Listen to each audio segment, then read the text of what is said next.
And we're live. Welcome to another episode of Watch Talk with the Punters. My name's Blue Shirt. My co-hosts are the ever wonderful Thomas Burnett. Hello, everyone. Neo. Hey, hey. And NS Something. Hi, everyone.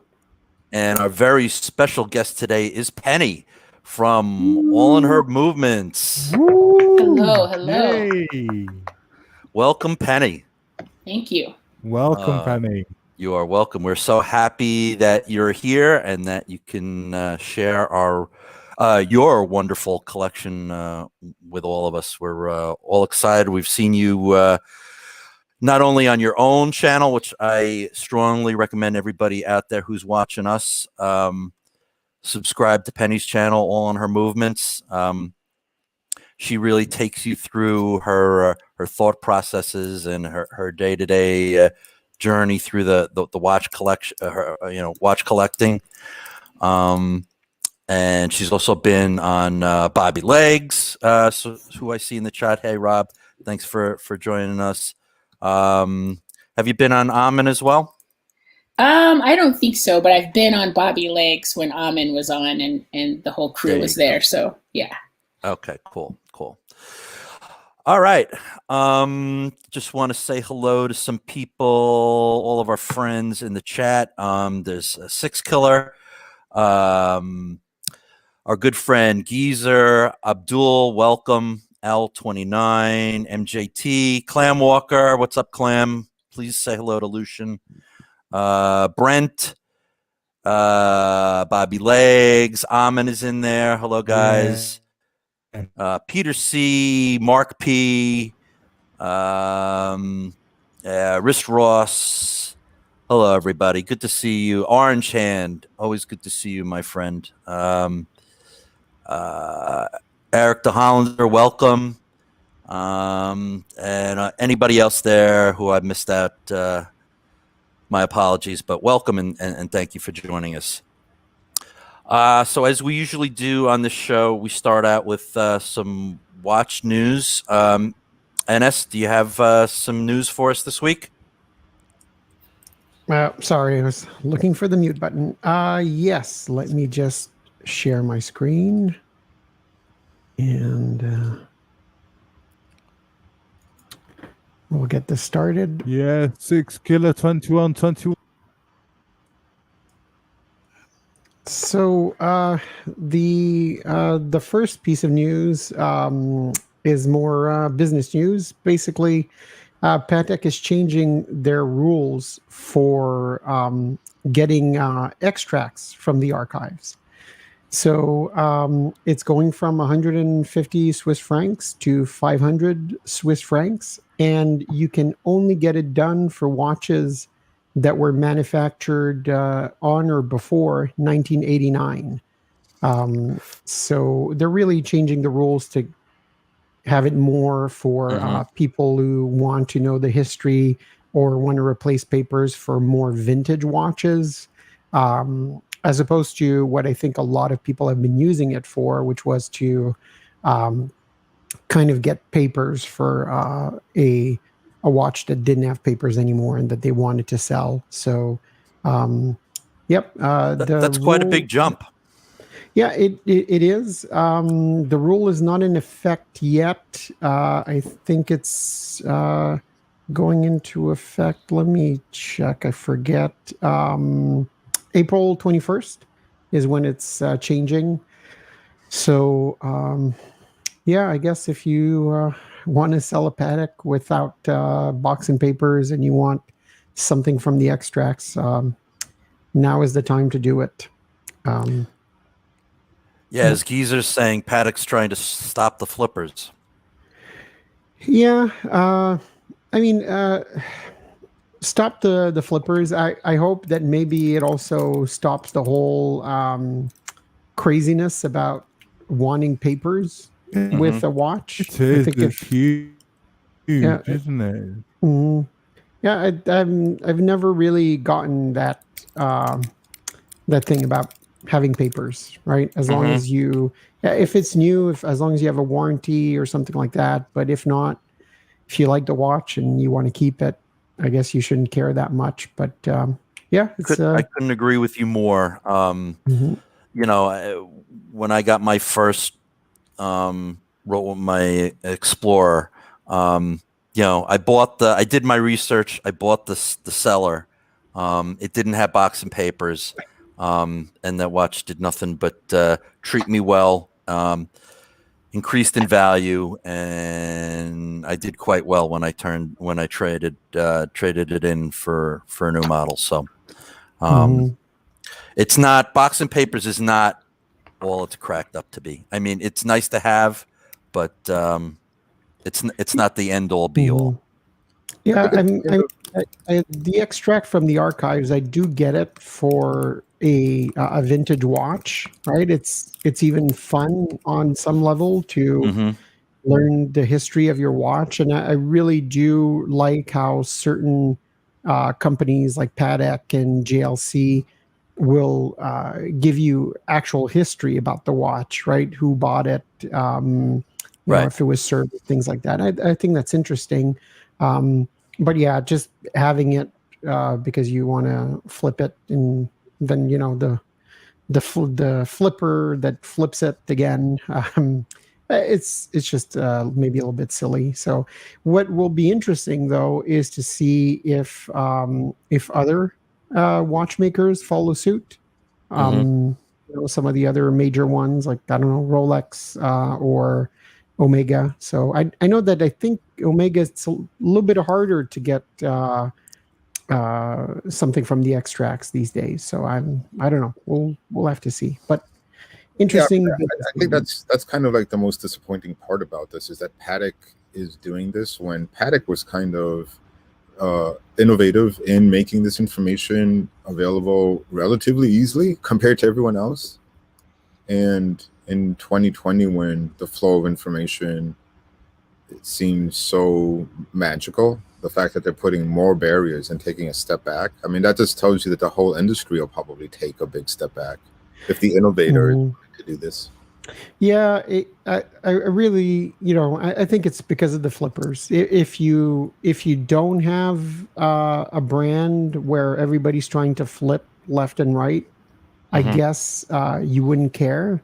Like I don't see a JLC wanting to do something like this, right? It's not like they're preserving crazy resale value or anything like that. I do expect that, companies that do this, like Patek, will probably keep rolling over the year, right? So today it's 1989, maybe next year it's 1990, right? So you can still get it for whatever is called vintage. But on some level, it feels kind of silly getting an extract from the archives for a watch that was, let's say, sold in 2019, right? Which is probably what most of these are end up being used for, right? And look, it's Patek. They'll do what they'll do, and they make their own rules. They make their own whatchamacallit. They make their own seal. They just they do their own thing. Yep. So from Patek to Vacheron Constantin. So this one, it's weird news. It's not a new model. It's not a new watch.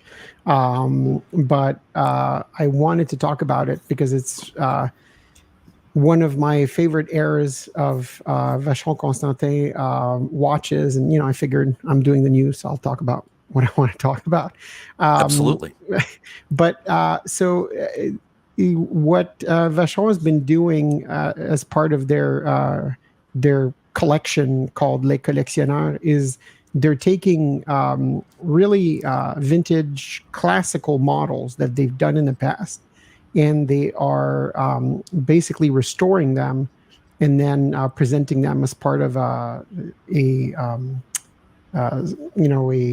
exhibition that goes from place to place. I think right now it's in Singapore, and anybody that's ever looked into vintage VC will recognize this kind of case and crown and these dial features, those hands, those indices.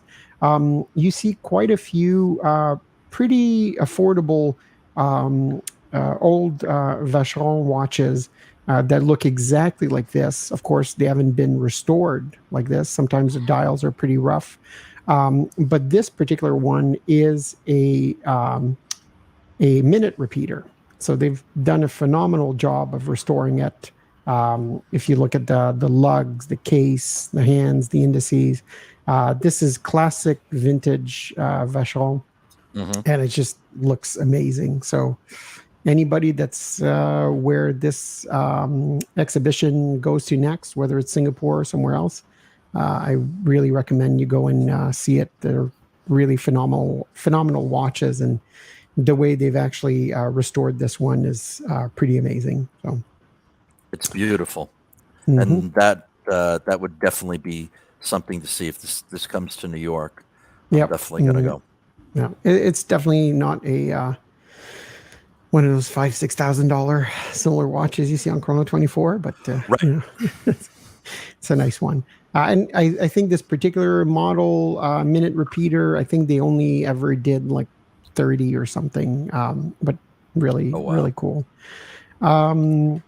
Now moving on, I don't want to spend too much time on this next one, but I thought it was nice because it's from Slovakia. It's a little bit off the beaten path in a way, but also in a way it's very common. It's a it's a Vacher based watch, but it's hand finished, and it's from this company. I think we may have covered these guys before. Molnar Fabry. They make like really high end, usually Vacher based, hand finished watches, right? So not in house, but really refinished. And this is the classic Vacher micro rotor movement, except it's the skeletonized version, kind of like what you would see in a Richard Mille watch, their circular version that uses the same movement. So I thought it was interesting, very well finished hands. Very high price point though, 35,000 euros. Maybe a little bit too much for a Vacher based watch, but thought it was interesting. It's from a country we don't often see, right? Slovakia. Exactly. Yeah, nice watch. Different. I'm not a fan of skeletonized movements, but I really like this one. This looks lovely. Thomas, your sound's breaking up a little bit. Really? Right. And I'm building up to this week's big news that was very controversial. But the next one, last week we talked about Marvel, right? Well, here's a brand that specializes. I'll be honest, I never heard of these guys before, but they specialize in making kind of mid-range, high-end custom watches with themes. And this one is Star Wars themed. So I thought it was kind of interesting. It's not like a crazy high-end movement or anything else, right? It's what you expect. They have their own movement, but it's really just a rebranded whatever. Who knows where it comes from. But I thought it was cool, right? With the Death Star, and the case looks a little bit like an HYT or something like that. And exactly, yeah. Yeah, it's kind of interesting, and comes with an interesting case, a watch box. Wow. But it's $150,000. So, yikes. Yeah. And they only make 10. My guess is at that price they'll sell 1, maybe 2. Right.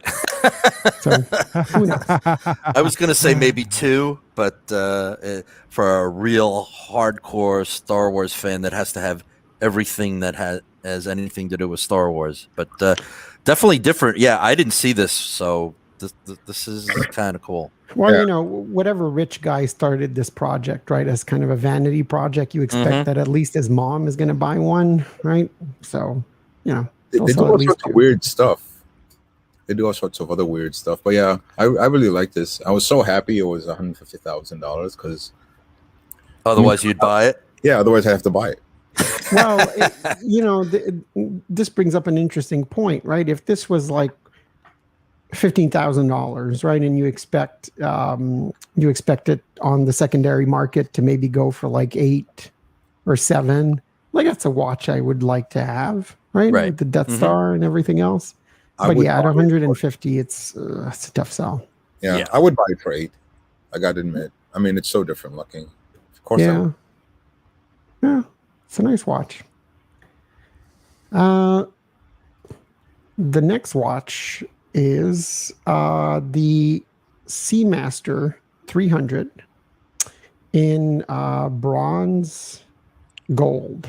Right. Whatever that is. So it's an alloy, isn't it, of bronze and gold. 30% gold, I believe. Yeah. Yep.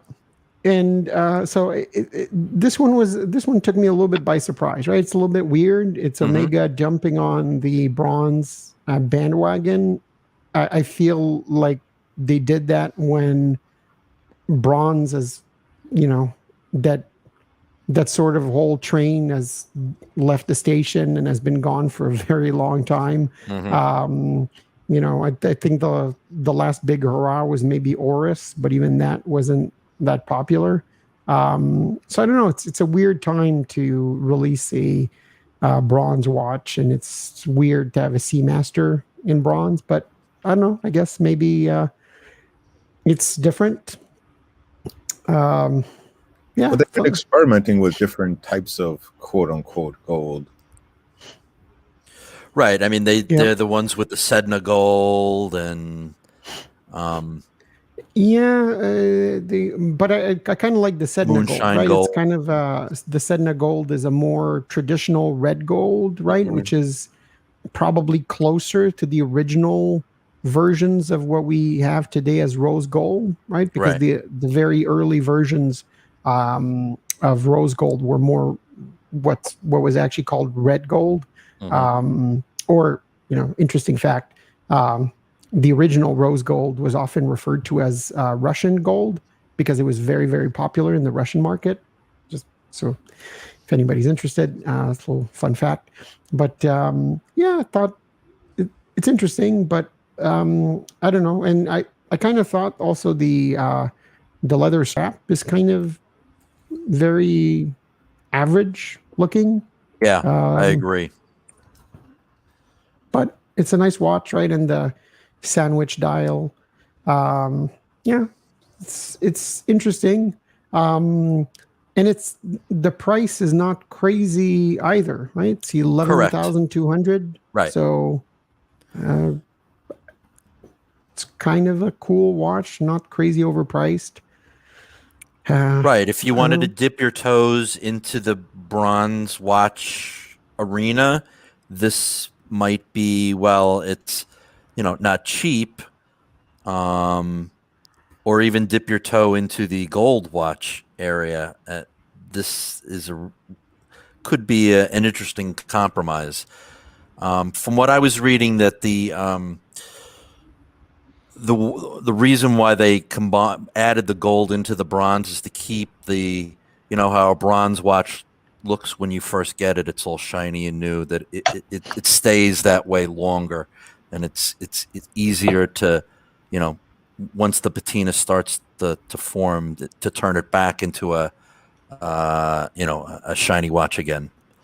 It's definitely interesting. I mean, I love the 300, the Seamaster.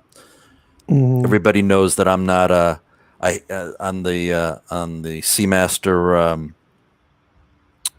I can't stand those skeleton hands, so I'm a big fan of the older looking broad arrow hands.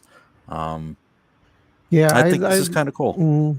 I like this one too. I've always preferred the bezel on the more classic vintage Seamaster. It's a really nice watch. It doesn't have the weird helium escape valve. Right. It's a cool watch, and normally I would be a little bit more skeptical because this is the this is the kind of watch that you'd expect to see for like, $20,000 or something, right, at a whatever Right. ridiculous limited edition price. But I think that was my next really, question. yeah. Is this a limited edition or no? I don't know. I didn't get that far. I don't think it is. Yeah, it doesn't say limited. Mm-hmm. Look at Omega making like don't believe it production is, watches. I don't believe it is the limited edition. No. Oh, look, it's a cool watch. The price actually really surprises me. And I'd even be willing to overlook the kind of very normal looking strap. The one thing that I know this is going to sound weird, but the thing that bothers me the most about the leather strap is that they put like pale stitching, right? Isn't this like one of the times where you'd want like brown or gold? Yeah, exactly. Stitching? Yeah, right? yeah, you would. Yeah. So, but look, cool watch. It looks nice, and hopefully it'll keep that shine a bit longer, won't it, with the gold in it? Mm-hmm. Yep. Yeah, but especially with the contour on the lugs, right? That you'd hope that it stays shiny. And last thing I'll say about this watch, on this edition, they always have the kind of like vintage loom look. It really goes well on this watch, right? To have it all like kind of bronze color. So it's a nice watch. I mean, you could see someone buying this watch, wearing it to work, to the office every day, using it as, going out, dress watch, and then he has a watch that's sportier. That's it, right? You just need two watches. Yeah, this is a really, it feels like a cool sporty dress watch, right? Yep. But a sporty dress watch that can take a beating, that you don't have to worry about, that you can hit and get the crystal replaced, or like an all around sporty dress watch. So. I kind of think that it's a nice alternative to the Planet Ocean. Like I think they slimmed this down from the previous Seamaster 300, so it's a little bit thinner. Whenever I've seen this watch in person, well, the other version, it was just so thick. It was like, it has promise. It's a good looking design, but it just felt so huge. So maybe now with the slimmed down version, a few of these little attention to detail changes, and not the rose gold or bronze version, but just like the regular one they had that's blue. It was always pretty good looking to me. And so I think if you don't like the Planet Ocean, for whatever reason, you don't want the helium escape valve on their other models, it is something that is an option if you want to go deeper into Omega. And I'm a sucker for the broad arrow hands. I think this watch has a lot of potential. It's bigger. It's going to be bigger than like your trilogy edition, Seamaster, Railmaster, all of that. So that might have been too small for some folks, and now you have this choice. So I like that they gave the line some attention, and it does have some good looks. It really probably depends on if you like that patina, which to me sometimes is hit or miss in certain lights, but the fake patina. But yeah, I think it's a decent looking watch. And you could probably get it at a great discount eventually, like from the AD. You're going to get 20% off. Yeah, that's a very good point, Penny, with it being a little bit bigger and the broad arrow hands, you say being bigger than with the case being bigger than the trilogy edition. I think it will be the Omega going in the right direction with this. Yep, definitely. And look, when it's not limited, you definitely are going to be able to get a discount, and I'd assume sooner rather than later.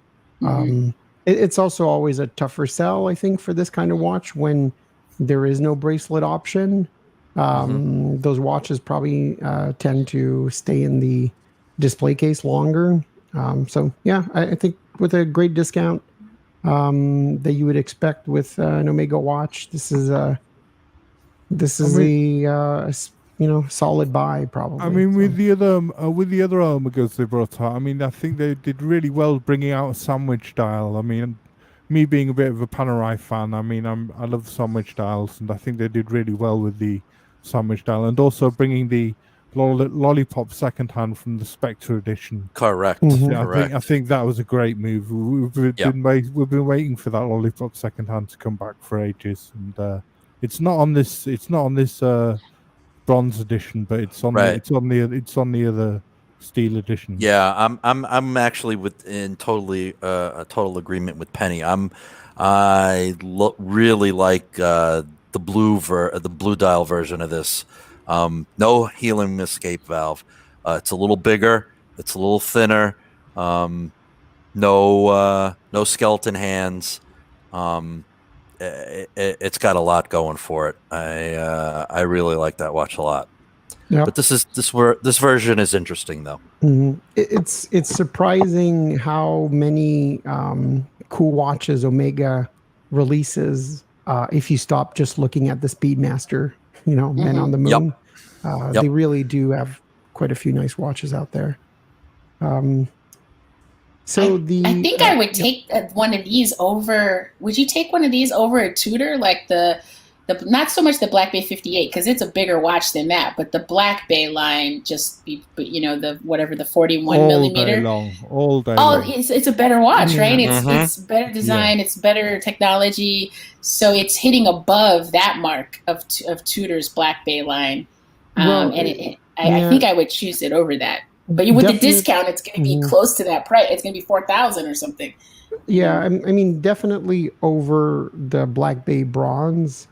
Yes. Definitely over a lot of Black Bays, but in a way, though, I kind of think that it's an unfair comparison. Look, I know Rolex fanatics like to think that their Submariner is like 56 levels above a Seamaster, but really this is really a level above Tudor in my mind, right? An Omega, Agreed. and especially Agreed. a Seamaster. So it's kind of an unfair comparison, I think. But prices with discounts are similar, right? Which makes you think, because if you look at the new, and I love Tudor. I own a Tudor. I really like Tudor. But when you look at even the standard Seamaster, right, the latest one, the ceramic one with the wavy dial, with a discount, you are very close to a lot of Tudor watches. But in my mind, you're like, at least a level above Tudor. So, it's an interesting comparison. The thing Omega does that I don't understand is they seem to sometimes have watches that compete with their other watches. Like if you're looking at this watch, would you look at an Aquaterra? Or if you were looking at Aquaterra, would you be like, I was thinking about an Aquaterra, but now this watch came out. Yeah, that's a good point, Neo. In a way, they're sort of kind of shooting themselves in the foot, but variety is the spice of life. So yeah, the Aquaterra is a great watch, and there are people that own it really love it, and I don't think that any of us here are knocking the Aquaterra, but this is a similar watch. Yeah, that's what I'm saying. So like they had the Aquaterra that filled this void that they didn't have in their catalog, and I like it actually. And now they came up with this, and it's like, well, wait a minute, you just kind of relaunched that line last year, and it looked pretty cool. And now you're doing this to it. I don't know. I think Omega goes after volume, right? We all know that, but I think that what I know a lot of people knock on Omega for how many versions they have, but there's something to be said about the fact that you can go into an Omega AD and do what you used to be able to do with a Rolex Datejust, right? Or an Oyster Perpetual, which was you were able to go into an AD and get the watch exactly the way you wanted it, right? with like the numerals slightly different than this model, with the bezel a certain way, the dial color, right? You used to be able to go in and have like one of a million different models of Datejusts, right? And all Correct. those models still exist. It's just that you go into the store and there's like 2 Datejusts in the counter. Right. But there's something to be said about being able to go into an Omega AD and get like the watch exactly the way you want it, right? So I think that's a market that still exists. There are people that want their watch to look a certain way, and they might not care what exactly what brand or model it is, right? Yeah. No, I mean, on the plus side, I think all of Omega's watch design is getting more cohesive across these lines, and it's getting better. Yeah. No, they're definitely. I feel like they're putting out designs that are going to stand the test of time a little bit more, right? Oh yeah. So Absolutely. the next watch is another watch that's basically a new variation on an existing model. But Glasuto Original came out with a green version of their 39.5 millimeter CQ. I love it. I love it already. Me too. Yeah, really like that green, that olive drab. Strap, the matching strap as well. Yeah. Yeah, I think this watch looks better on the strap than on the bracelet, and I'm a bracelet guy. Yeah, I think it's the case and the lugs, right? Because the case almost, the case is weird. It's in between like a modern diver and almost a cushion case, right? The way the lugs are cut out. So, yeah, I think it looks good either way. But I do like straps, so definitely looks great like this. So yeah, I think it's cool because when the CQ was released, some people kind of complained that not all of the color variations were available on both bracelet and straps. I think it's nice that they're kind of expanding the range a little bit. From everything I hear from people that have decided to purchase one of these, they're really happy. So yeah, this harks back to a real military look, doesn't it? I mean, it does. This green, you put green on a watch and it goes straight to a military look, doesn't it? Yeah, green, a nice loom, easy to read, right? Contrast. The bezel looks nice. It's kind of nice. It has a classic vintage look when with no crown guards, right? I think it's a really cool watch. Forbin Colossus says the Arabics are too damn big, he thinks. Well, it's very what I love about it is how big the Arabics are. They look clowny, but I mean they are too big, but I like them actually. Yeah, they are big, but it's what makes it different, right? Yeah. I mean, I love a Submariner, right? But not all dive watches need to have like dot indices, right? I feel like it's nice and it doesn't just look like another diver copy, Yeah, no, and this is a diver with field watch vibes, especially in this color and on that strap. It's kind of like if a diver and a field watch had a baby. This is something. No, I like this. Yeah, I get you. I wouldn't get it in green, but I like this watch. Yeah, the blue one is nice, I've got to say. It is. I hate to always go back to blue because there are other colors, but yeah. You'll never get an argument from me on that, Ennis. Yeah. And what's really nice is they do go like the extra mile, right? They have nice texture on the dials, and the hands look really nice. So yeah, it's a cool watch. 8,800 euros. Again, it's not a crazy price. So right, it's a little over 10 grand US. Yep.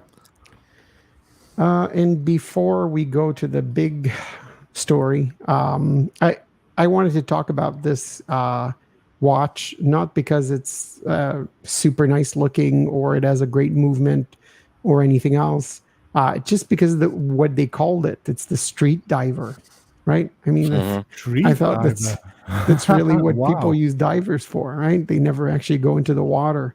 Right. Yeah. But yeah, it's just like an ETA Louis Vuitton watch, right? It's nothing special. It has like a strap change system that's, okay, I guess. But I thought Does it come with an orange variant? No, I don't think they have an orange variant. We're not yet, at least. So I bet they will.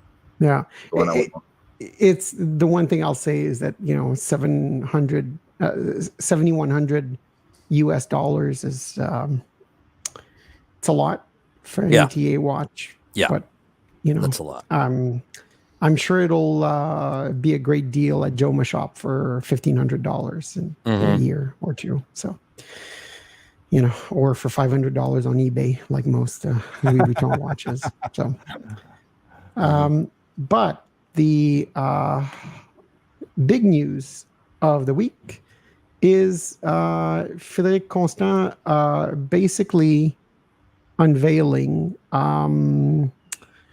the same type of escapement that Zenith. Neo, that watch you really liked from Zenith? The Defy Inventor. Yeah, it's basically similar, except that this one works. So they've... Come on. Why do you hold that against the watch? Come on. No, look. I've got nothing against Zenith. It's really great. I'm sure that one day that watch will come out, if they ever are able to make it. But so the really cool thing here is I know a lot of people don't like silicone in watches, but I thought this is really cool because it's still a mechanical watch. It really is true to what a mechanical watch should be, except they took the use of silicone for the escapement, kind of as a step beyond just making a hairspring, and it really is a disc. And I thought, here, this is a nice animation for it. What they're doing is basically using the flexible properties of the silicone and cutting it out on the disc. So normally that it's fixed with those two pinions that you see, and it basically flexes back and forth. And then instead of having like a kind of a normal pallet fork, it's this disc. And then the escapement wheel basically runs at 40 hertz instead of 4 hertz or 3 hertz or whatever. And it's, I don't know. I think time will tell how accurate this is. Obviously, it's fully serviceable, because if this disc ever were to break, or the escapement wheel were ever to break, a watchmaker can just open up the watch and just swap out this piece. So it really is a serviceable watch. But, it's a really cool escapement. And I really recommend you watching, if you're interested, on monochrome watches. They do have an interview with the actual consulting company that designed this for Frédéric Constant. And they do explain how it works and talk about their work. It's really, really cool. And look, I think it's taking mechanical watches to new heights, and having some progress is never a bad thing. So yeah, this is like stunning. It's awesome that they can do this. I'm just glad for the first time that Bill Sanders isn't here, because this would have set him off, because he is so anti-silicon. I can tell you really doesn't like it. Right. On his Facebook page, he really doesn't like it.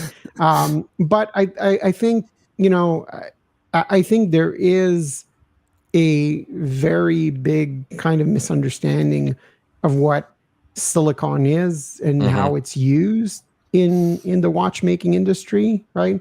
So I really would want people to give this a chance if possible, because I And a think closer look, it's definitely worth a closer look for sure. Yeah, And it's coming from Frédéric Constant. Yeah, look, that's a good point. It's, to me, it's revolutionary. It really is. This is what, people would refer to as like an exotic escapement, right? And Yep. oh, look, this I don't know, like a Defy Lab, right? Or an AP Concept watch, right? Right. This is what you expect in what sort of, again, I'm not like a huge fan of Frédéric Constant or anything like that, Right. but you have to realize that this is what you would see in a watch that's usually like $100,000 or $150,000, and if a Debitune would come out with this, right, nobody would bat an question it. eyelash. Yeah. Yep. Exactly. Yep, right. Like nobody would question it. People would gush all over it and say, wow, like what a crazy, nice escapement. And I think also Frédéric Constant is being super honest about it, right? It's 4,400 euros in steel. And what I think is really honest, I'm sorry if I'm scrolling a lot, is don't worry about it. How they describe what it is. Sorry, here, they're at least honest in showing that this is just a normal movement, right? With a different, more exotic escapement, right? But at the end of the day, there's nothing special about the rest of the movement. You just have an escapement that's running at 40 hertz instead of 4 hertz. You have the same type of mainspring, same type of drivetrain, right? At the end of the day, you're running 3 hands, same speed as everybody else. It's just that, you're doing it in a really crazy, novel way. So, but it's priced so reasonably too. Like they just made this. They took a smaller.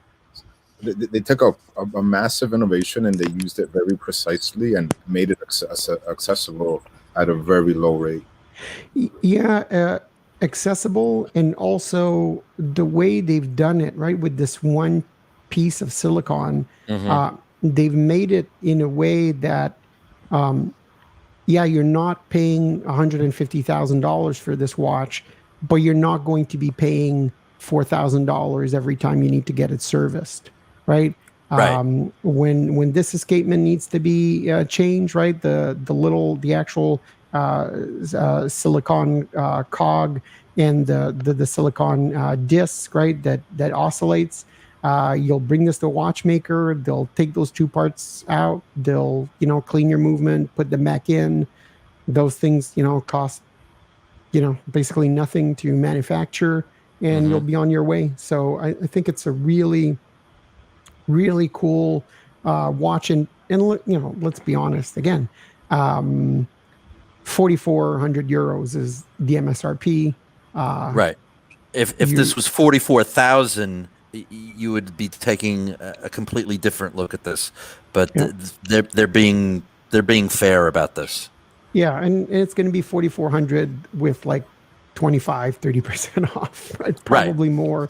So and look, I also think that this is going to sound weird, but what I like about this watch, I think unfortunately Frédéric Constant has been going down a road recently where a lot of their watches, at least the dials, the hands, the indices, are ripoffs of other watches. Correct. They have one that looks like a Patek. They have one that looks like a Mont Blanc, right? And how weird is it that you're ripping off like a triple calendar Mont Blanc, right? That's kind of weird. But this one actually, doesn't look like a total ripoff of another watch, which is nice. And I wish they would do that, right? To have their own cases, have their own dials and everything else. So, and I think they're benefiting. I mean, by introducing something like this, being that they're owned by Citizen, I think that that's what is maybe driving them in this direction. But we'll see. We'll see. It'll be But, interesting. I like Hey, it, Eric, actually. welcome. I just wanted to you were very patient. No Welcome. problem. I'm Thank you patient, for don't joining worry. the stream. I would Hi, totally Rick. buy this watch for 30% off MSRP, like right Yeah. now, just Yeah, because it has this piece of silicon in it. Yeah, but rip-off or not, I like the design, to be honest. It looks good, it looks nice, it looks smooth. You can wear it as a dress watch, for example. I like it, seriously. Yep. Yeah, no, this one is really, this one doesn't look like a ripoff at all. This one really looks like a Philippe Costar watch. That's how their watches used to look like, right? Before Right. they I started agree. trying to Yeah. copy like a 5711 or whatever they try to copy. So it's a nice watch, nice price, really cool escapement. So Yeah. mhm. If you guys Still have been following the chat, Oil Money Watches actually owns a Defy Inventor. So next week, Oil Money Watches, if you want to come join us and bring your Defy Inventor, I would love to look at it. Absolutely. I'm Absolutely. not joking. I would love to see that watch. Yeah. Yeah. Seriously. And Forbidden Colossus is asking about the seconds hand. I don't know how smooth the seconds hand moves on this watch, Forbidden, but it really will depend on the gear train, right? So a lot of watches kind of just the seconds hand just adopts the speed of the escapement, but this one, for all we know, could tick on a second or on a different frequency, so it would depend on the gear train. And I'm sorry, I don't know how smooth or not smooth the seconds hand is on this watch. Definitely a cool piece and something that's different. And it's nice to see from a brand that you really didn't expect something like this to come from. Yeah, no, this is super cool. I was really kind of disappointed in that brand for a while when they started just being, this is the brand that used to, came out with the cheapest perpetual calendar, right? They Right. had so much going for them for mechanical watches. Then they fell into that trap of just making copies of other watches. But I think this could be a great rebirth for that brand that is often, kind of discounted. So I think Yeah, it's because really cool. whenever somebody's making a $1,500 watch and a $15,000 watch, they can't decide what they want to be. I mean, do one thing and do it well is my philosophy. But there's some brands that are all over the place. Frederick Constant being one of them. But super interesting and very, very cool. Yep. And that's the news for this week. So Did you get in the Oricost NS something? the what? Sorry. The Oricost Type 20. Yeah, I saw that one. I mean, we can take a look at it if you want. I saw that one. It didn't really. To be honest, I did not. It didn't wow you? No, it didn't wow me. Look, there's nothing wrong with this watch, right? I want to be clear. There's absolutely nothing wrong with it. But in like the last 9 months, like who hasn't done a Type 20? Yeah, this is To be honest, Oricost. this is an ugly watch. Sorry to say that, but seriously, it's ugly. And You think, know why? Eric? Why? Because the subdials look off, in my opinion. It looks Well, not. Yeah, I don't know. I So like here, subdials. I mean, I love Daytona's, Daytona-like watches, but this is, yeah, he missed one subdial. If it has one subdial more, I love it. But now, Well, this is a bicompax layout, isn't it, Eric? I mean, this is harking back to the Dodane Type 20 and the Oricost made the Type yeah, I know 20s the watch, but it along looks with Breguet. when I saw that watch, the first thing that I thought was, and I know I've defended, and I don't like to call this faux patina. I like to call it for what it is, which is like brown loom or yellow loom. I've defended this on so many watches, but I find it so weird on this watch because there's so much white, Yeah. right? Right. Yeah. Yep. On the bezel and on the dial, there's like so much of it, and it's just very, very weird to me. And again, look, Thomas, I love Type 20s, right? I love Yeah, them, yeah, but I really feel like this is almost like one Type 20 too many yeah. for the yeah. last like year. Like everybody's done this. Right. It's weird. And look, and nothing against them. I hope they sell a bunch. But there's just something weird about that white. And I don't know if they could have done it better, right? Like maybe have the brown on, like maybe the bezel would have made it No, work a actually, little the Right. bezel better. looks good. To be honest, seriously, I like the bezel. That looks smooth. That Mhm. looks good. It's not the bezel that's the issue. It's yeah, I agree. The loom color and also the missing subdial. You don't like a bicompax layout then, Eric? I guess, yeah. I don't feel it. I don't get it. That's what my problem is with this watch. It's a bit of a mishmash, and Yeah, it's more in Mm. home. and like That's what I call. yeah, like you were saying, NS, what the world, like the world doesn't need another Submariner homage. The world really does. As much as I love, and everybody who's been watching the show knows how big of a Type 20 fan I am. The world really just doesn't need another Type 20, offshoot, homage, whatever you want to call it. Yeah, and again, there's so much white. Like even the seconds, the seconds hand, right? Like it's white. Is it The- white or yellow? There's just too much white with that, like On brown the loom. subdials, yeah. Mhm. Yeah, like if the hands on the sub registers would have been like maybe metal colored or something. I don't know. It's really this almost looks like a you know what this looks like? It looks like a redialed watch, right? Where they repainted the scale and everything. It's a little, I don't know. It's a little bit weird. I get the to me. idea. I know what they're trying to do, but the thing how it works out doesn't look good, in my opinion.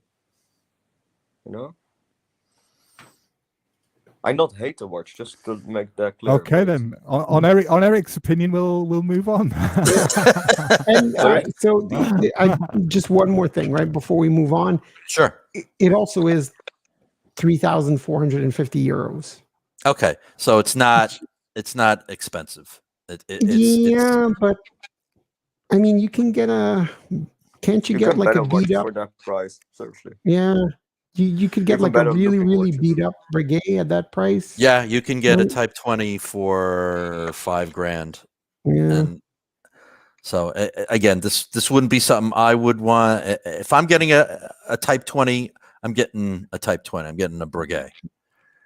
Yeah, so sorry to beat up on it. Yeah, Thomas. but this falls into the same category. Like ID Guy points out, this isn't an offshoot or an homage. Oricos is the same playing field as like Longines, Dardenne, Breguet. They made the originals in the 50s, so Gotcha. they made the But Hey, original ID looks Guy, good. I mean, welcome, ID Guy. I almost like dislike it more now. If they made the original, I expect that they should be able to do a better job of reissuing it. Right? I'm sorry, but Right, we'll put this one to bed then. yeah. Okay, let me stop sharing. So I stopped crapping on watches. Eric doesn't like that one, do you, Eric? Sorry? You don't like that one. No, I no. Just for the record, I get the idea what they try to do, but it failed. That's what I see. The color. It's miscoloring. Let's say that first, and the second, they're missing also a subdial. I mean, 2 subdials is nice, but 3 is better. You know, that's how I think. But is that just because you're a Rolex nerd and you like Daytonas better? Of course, I love my Daytonas. I can prove it. I love my Daytonas. I'm gonna chime in with Eric. Like, the 2 sub-dial thing kind of makes me twitch a little bit. I'm a Speedmaster fan, so I like the 3 sub-dial, the Moonwatch 3 sub-dials as well. And I just shut down emotionally if there are only 2 sub-dials. I can't handle it. I Really? like to 2 handle sub-dials. I agree. I'm okay with just 2 sub-dials, but if you look at that watch again, and I'm not going to bring it up again, but usually watches, especially classic Type 20 watches with 2 sub-dials, usually will have a dial that's a lot less busy than that one. Yes. And this one is very busy for a 2 sub-dial watch. So just want to point that out. Yeah. All right. Well, thank you so much, yeah. Ennis. Thank you very much for that, Ennis. It was an awesome news segment with a lot to discuss and a lot to think about. But now we're going to move on to our special guest this week, Penny. So glad that you're here. And there was big news in your collection this week. So this is like perfect timing. Yeah, great time to do a collection review for you, Penny. I mean, you've got your own YouTube channel, haven't you? AllinHerMovements. How long has that been going now? It hasn't been going on very long. I just like to talk, so I just ramble about my watches on occasion. I think I've been doing it for like 2 months or something, not very long. Just a few videos. Tell us about Blimey, yourself. you've got 400 subscribers in that amount of time, haven't you? I mean, how did the love of watches start for you? I don't really have an origin point. I would say that I always wore a watch, but I didn't think about watches. I always had a watch, mostly fashion watches. And it wasn't until I always tell the story, I was tired of batteries dying in my watches. So I would always just throw the watch away and get another one, like a Fossil watch or something like that. And I was on vacation with my mother outside of Vancouver, and I decided I didn't bring a watch on that trip, but I decided I wanted to buy a watch and I didn't want it to have a battery. So I went to a department store and said, I know there are watches that don't need batteries. I want one of those. And so the salesperson, pointed me to Seiko. She said, you can have Seiko and Citizen. You can have an Eco Drive, watch. It does have a battery, but it charges. And she explained a little bit of it. She didn't really explain what an automatic watch was, but I ended up choosing a Seiko dress watch with like a gold-plated dress watch. And I didn't understand why sometimes it would just stop. I would sit it down and not wear it for the weekend. And then on Monday, the watch was stopped. And I just thought I had a lemon. So I started researching why that watch kept stopping. And that's embarrassingly enough how I entered the kind of watch game by finding out, how it worked and how automatic movements worked, and realizing I didn't even know that was possible, really had no awareness of horological history or anything. And once I went down the rabbit hole of research and figuring out, how I really dove into Seiko a little at that time and ended up with an SKX, like as my next watch after that. Okay. It didn't hook me though. It wasn't really, I bought an SKX because people kept recommending it online and because I knew Seiko was an okay brand to be with. But it didn't hook me until I started researching luxury watches. Like I very quickly went into, well, I should probably get a quality watch then. And once I found out people got watches to celebrate occasions, I was like, it's on. I have a lot of occasions to celebrate. Let's go backwards and buy a watch for occasions I never celebrated. And so I bought the Moonwatch as my first luxury watch pretty soon after that SKX. And it's been, downhill since then, as you would say. Yeah, that was like, you have like the best origin story of any YouTube watch guru. Yeah, you really do. I mean, it was similar to, I think many of us have gone down the SKX, introduction into the hobby. And then my first real luxury watch was a Moonwatch too. So I know exactly how you feel. Yep, it hooked me. The Speedmaster, I would just stare. I just stared at it. I would run the chronograph hand and try to like sync it up with the seconds hand and let them run together. And then I was just like, "What's wrong with me? Why am I staring at this watch for like hours?" and then I had it. Nerd. Yeah, I got it bad. So that was it. And that was only like 3.5, almost 4 years ago. So it really wasn't very long. And I just dove in after that. That's lovely. Nice. Seriously. That's how watch collections should start, with a good quality watch like yours. Seriously, lovely. Thank you. Yeah, so you got the Speedmaster Pro, and that was a few years ago. Then you moved on to another watch. Can you bring up some pictures, Blue Shirt? I certainly can. Yeah, let's go. Let's start off with you, Penny. So this is one of your nice one. Lovely. Wow.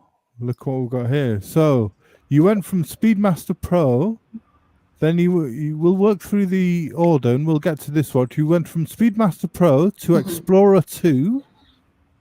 That is right. Then you got a Black Bay 58, and you ended up on your fourth watch with this watch, the Rolex BLNR Batman. Tell us a bit about this watch. Well, after the Speedmaster, the reason I started with Speedmaster was because even though I didn't understand the hype around Rolex, I knew that Rolex, it loomed large, obviously, even when you don't know about watches. So I was convinced that I wasn't going to go that path. I didn't want to be conventional at all. And I'm really conventional and kind of a conservative person, so it's surprising that I had this reaction. But I didn't want Rolex. I didn't want Rolex until I did. And very soon after the Speedmaster, like I said, I was hooked. I wanted a Rolex. I actually wanted the all black GMT, the black, because my Rolex authorized dealer, I used to go and visit authorized dealers. Again, not really getting it that these watches are really hard to get and you don't stand a chance. I never believed that and didn't really act that way. I would just go and talk to people, and I went to the one AD who had on the all black GMT, and that was the first time I saw it with the green hand, and I was like, "That's the watch I want." And he looked at me like I was crazy. He was like, "I'm glad you like my watch," and I was like, "No, I want this watch." And so I would just go and visit with him and talk with him, and eventually he actually did call me for the all black GMT.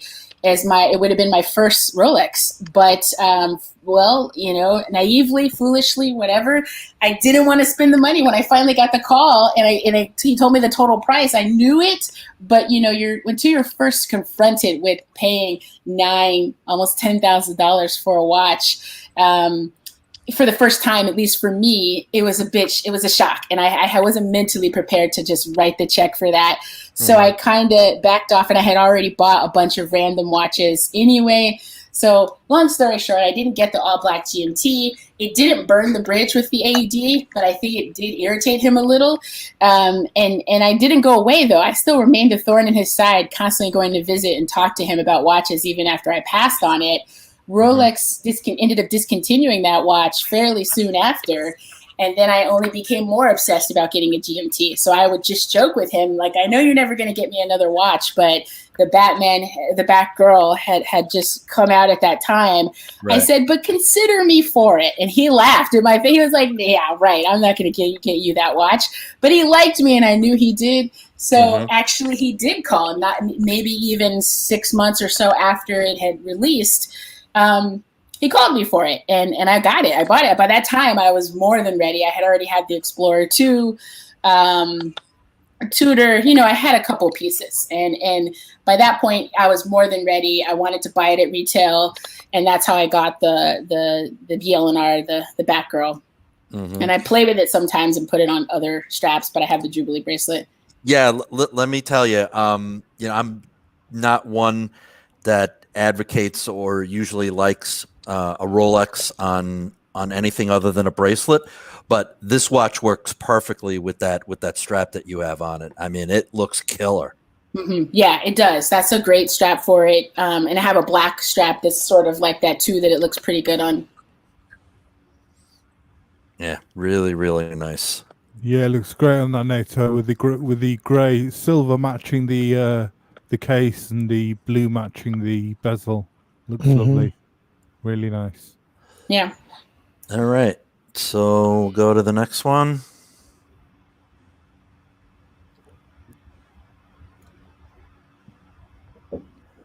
Explorer 2 Explorer 2.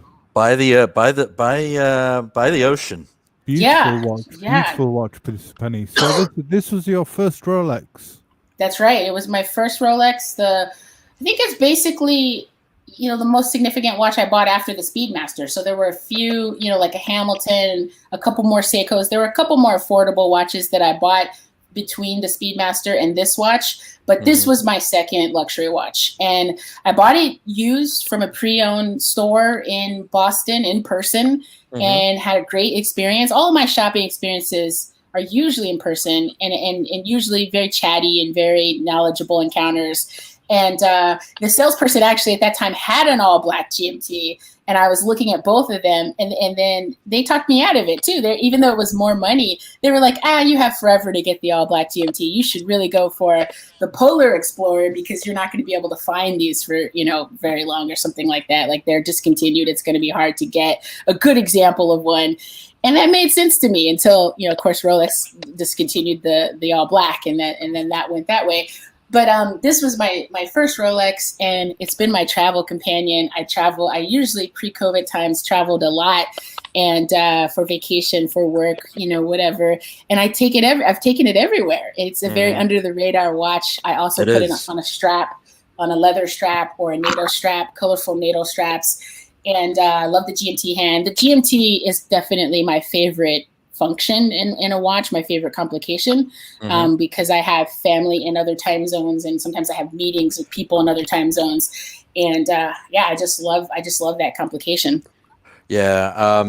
As a former owner of this watch, I love it and I miss it. And it's totally an under the radar Rolex. Can be sporty, can be dressy, and probably one of the most legible watches, especially like me when your eyes are starting to get older. This watch is just tremendous. Slides under a cuff, no problem. And just a terrific watch, accurate. I love the GMT complication, just like you, Penny. And this watch just does everything really, really well.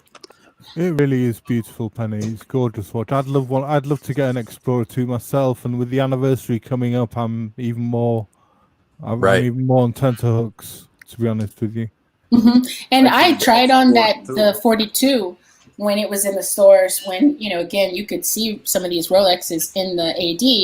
I also tried that on, and it at the time I didn't like it for my wrist, but I think that the 42 with the orange hand is also a beautiful watch, and hopefully if they change it, they'll be I think, Rolex is pretty conservative. I hope they're subtle with the changes. I don't want to see this watch in a ceramic bezel. It would make me sad. I think the Explorer just looks so good in steel. Oh, leave it in definitely. steel. It does. Keep it rugged, it doesn't need to be as glammed up as the other ones, because the ceramic bezel really makes them look fancier and shinier. And I just think leave the Explorer 2 alone. Let it stay this way. Agreed. I have to agree, because the Explorers is so nice. They are sweet, they are strong, they look good even on a suit. You can wear it, you can rock it every day in every single setting, and that's what I like about Explorer 2. Yep. It would also move it further away from the Explorer line, right? I mean, the Explorer. It would indeed. Do you have also the Explorer 1? I do not know. I don't have Explorer 1, but I've considered it. You should have the Explorer 1 too. Seriously. I have considered it, because I love the Speedy and I love the Sub now. I think the Explorer 1 would make a just trio of black dial watches that are very simple. And a lot of people said I probably would like the Explorer 1 as well. So I'm considering. Urban Colossus has a question for you. Yeah, I was just about to read that. Go ahead, Danny. Oh, I was going to say, he wants to know if you've ever considered women's Rolex, and did you ever get sideways looks buying the men's versions? I have not. I don't know I think the women's versions in Rolexes are below 36 millimeters, maybe. Technically, I mean, Rolex has a section on their website that's like women's watches. So I think that they market after like smaller than 36, and it mostly in the Datejust world. I I don't find them interesting. I mean, I think I love a Datejust. I would, if my money were no option, I would probably have several Datejusts at 36 millimeters. I prefer that size than the Datejust 41 for sure. On my wrist, the classic Datejust size of 36 will look better. I have also tried a Rolex Date a while back, and it was a vintagey one. I think it was 34 millimeters. That to me still was comfortable. I liked it on my wrist.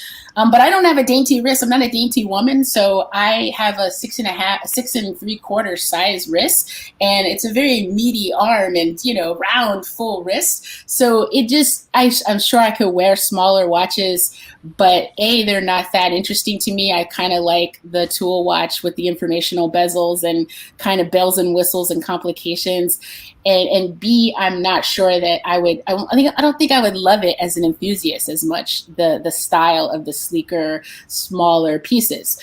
And Rolex doesn't have a lot to offer. That's what I'm learning about AP. Is that okay? Rolex might only really push the Datejust for the women's line. I mean, you can the Yachtmaster is a smaller size and 37 millimeters, I think, but there's not a lot of options in Rolex world other than the Datejust with a nice variety of dials for that, for women who want to go smaller. But AP does, so other brands might have watches that I would consider in a smaller, kind of more traditional lady size. But I also just, like I said, don't think of myself as having that style anyway. So, probably fair not. enough. Yeah. All right. Let's go on to the next picture. It's a nice close-up of that Explorer 2. Beach.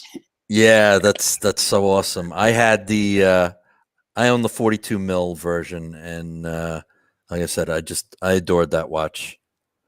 Do you consider trying to get it back? I'm thinking about it. I'm also thinking about I had a Tudor GMT, a Black Bay as well, and I'm considering rebuying that just because it's a little more economical. I really enjoyed that watch as well, but I wouldn't if given the opportunity, I wouldn't hesitate to get an Explorer 2 Polar again. It's a fantastic watch. It really is. So we'll move on. And another shot by a canal. Very nice. And an interesting strap you have it on.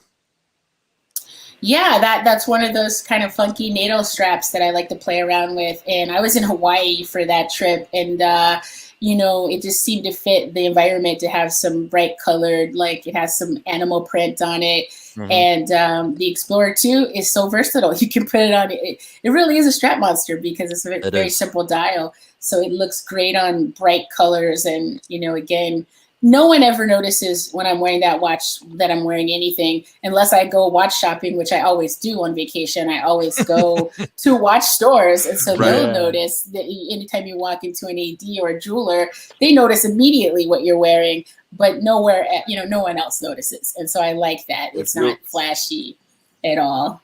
If you like really cool straps, handmade straps, you can check the Instagram account Dangerous9 Straps. That guy is Dangerous really Night. Yeah. All right, I'm typing that in right now. Dangerous Night straps. That guy makes really amazing straps. It's Dangerous9 Straps. You can check it on the Instagram. Okay, awesome. Thank you. Thank you. You have to wait a few weeks or some months to get your strap, but if you get it, seriously, you'll be happy. Okay, got it. I found it. Danger, yeah. So Penny, you're a self-admitted Rolex lover, and what is it that you love about the brand and their watches? Well, I think at the end of the day, I'm pretty simple, guys. I mean, when I find something in life, I try to stay with it if I like it. I'm very repetitive in that way. I can eat the same foods all the time with a little tiny variation. And I love food, but if it's my favorite meal, like tacos, I love tacos. I can eat tacos for a month straight and not get bored. Yeah. So I think it's just kind of my personality. I find something I like, I stick with it. And I hit on Rolex after the Speedmaster. You know, I thought I wanted lots of Speedmasters, but I really, really discovered I basically like the Moonwatch, and I don't like all of Omega's variations in general of the Speedy. There are a few out there that I do like, but with Rolex, every one that I've purchased, I love. You know, I like the fact that they're sturdy and I don't have to worry about wearing them playing with the dogs or riding a bike or washing the car. I'm just clumsy too. So walking around, crashing into the door frame or whatever, you know, the Rolexes can withstand a normal beating, you know, and keep working, keeping excellent time. Even the Explorer 2, which I have not serviced since I've had it, and I don't know when it was a service before, it's keeping like 1 second per day. I don't know why or how. But you can't ask for more than that.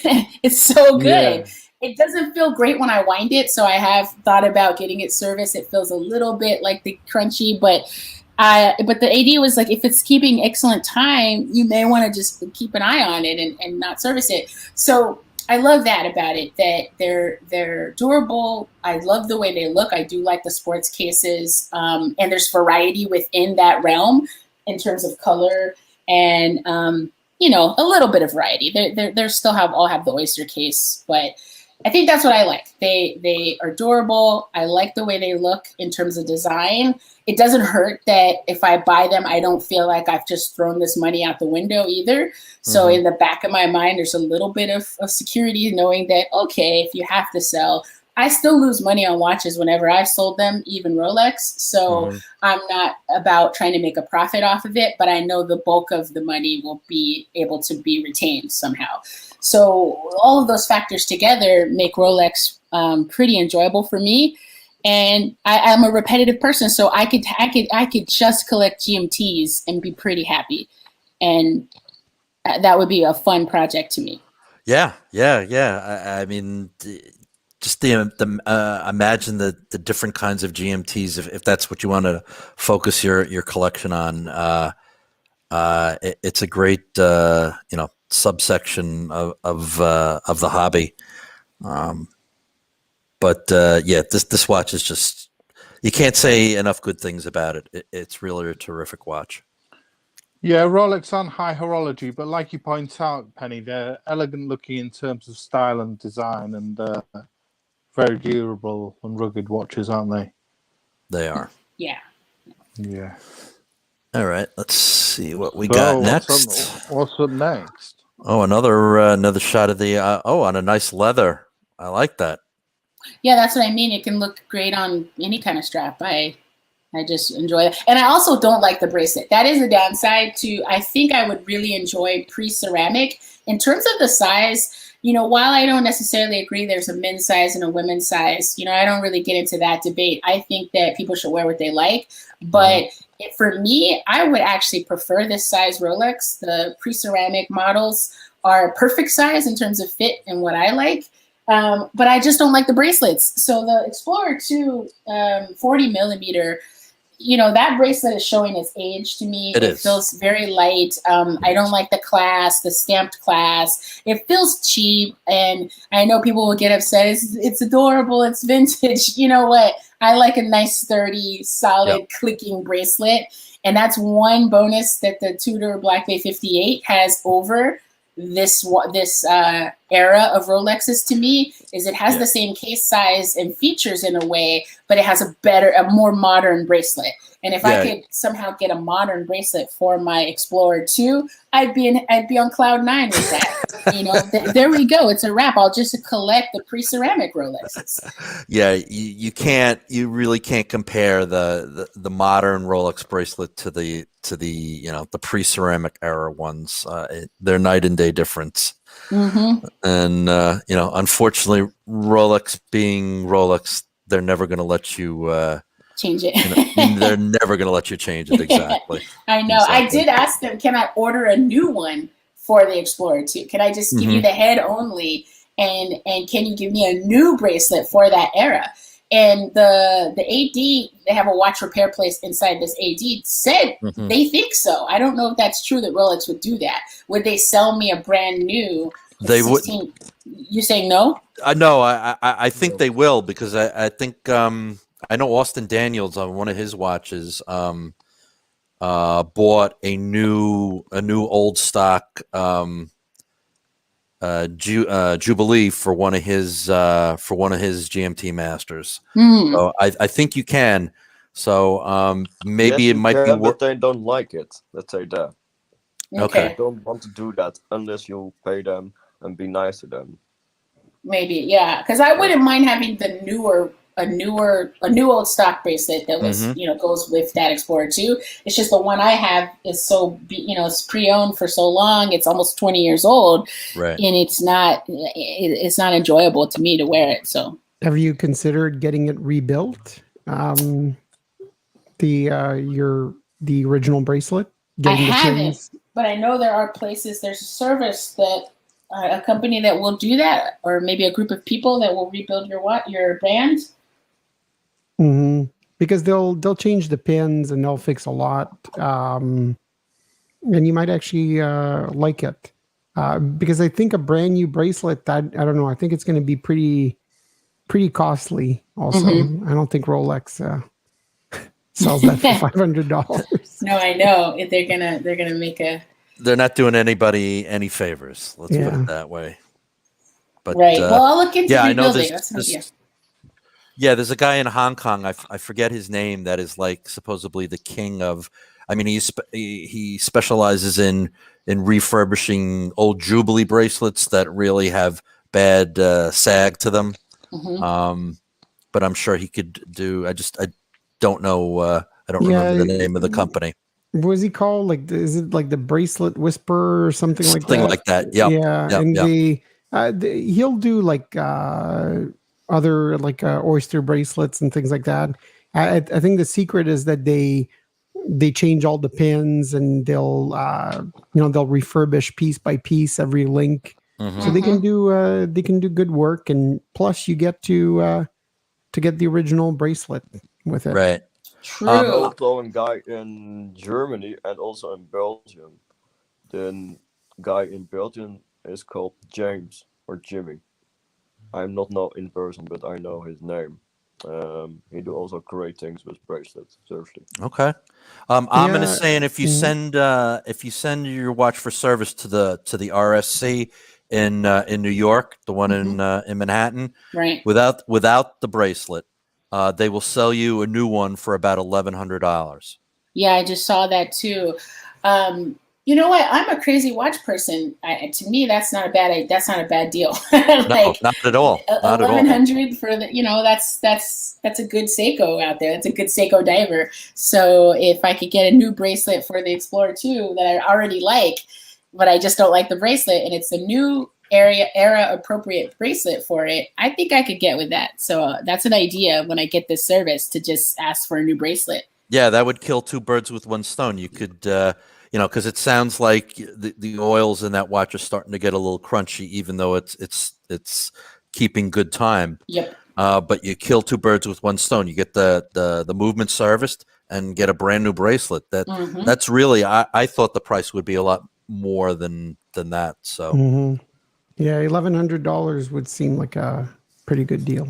Yeah, and for my first Rolex to give it like a birthday treatment of like, hey, you're gonna get your movement service and you're gonna get a new bracelet for it. I think I'll really connect to that watch even more than I already do, and just be pretty happy with its new life. So yeah, that'll be lovely, Penny. Yeah. And I'm saying that they don't like to sell new old stock Jubilees for the GMT Master, but they will do oysters all day for sports models and oysters or Jubilees for date justs. So that's good to know. Yeah, and I didn't know that. I like it. If it's a little bit crunchy when you wind it, I know Rolex are known for their very sturdy movements, but I wouldn't wait too long, especially if you like to wear it. Okay. Because what can happen is if there is something wrong with it, you can end up with a very pricey service later on. So I would, especially a watch like that you should, wear often and enjoy, I'd get it serviced. Good advice. Yeah. I was planning on doing it this year, but I'll move it up into my list of things to do for the watches. Now that I'm not going to be buying any more watches, I'll just work on servicing the ones that I have. There you go. There you go. All right. Let's like James Con 11 as well. He points out that Rolly Works in California builds bracelets up too. mhm. So That's who I was thinking of, Rollyworks. I've heard of that before. So what do we have here? Well, this is a little bit of history now. This image, I mean, you can see my Seikos there. I'm actually wearing my orange Seiko today because I was grooming the dogs, and this is a good watch to wear when grooming the dogs. And the IWC I sold. I had the La Petite Prince watch. I love it. I've only had it for a year, but it's a big, legible blue pilot. The blue on that dial is really incredible. And I liked it. I like the bracelet, but I think what I realized is as the watch collection is getting kind of more expensive, I want to keep it compressed as tight as I can.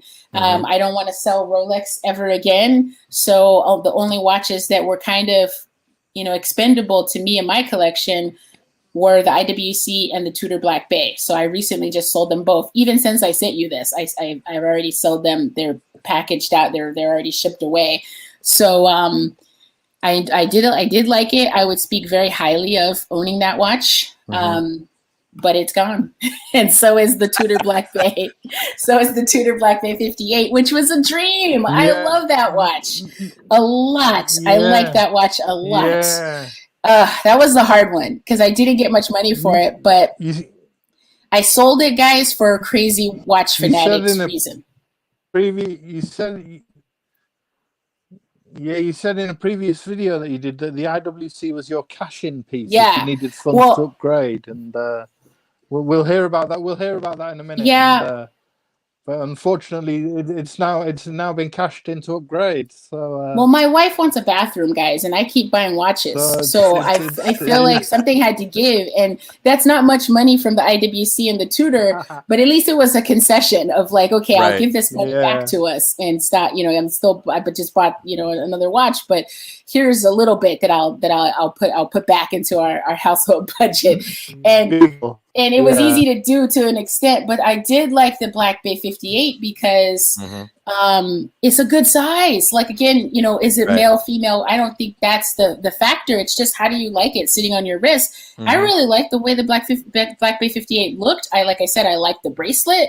If I could deal with the pre-ceramic Submariners bracelets, I would definitely own one of those. But this was a nice concession of like, I like that style and that size, but I get a nice upgraded bracelet as well.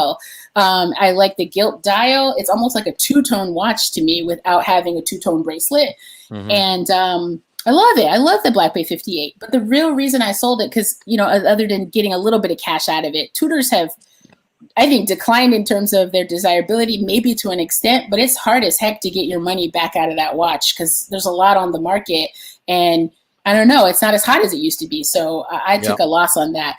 But it was competing with my Submariner. I have the new sub, the sub no date. And I like the sub no date, but the Tudor is kind of like, oh my gosh, this is a horrible analogy, but it's like the hotter cousin or sister or somebody.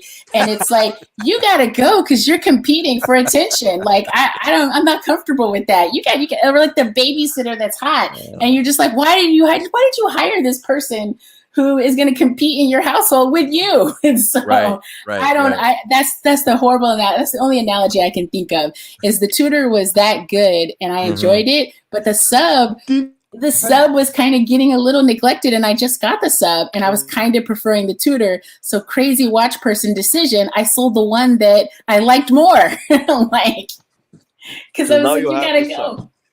So now I have the sub. Yeah. So I have the sub, no date.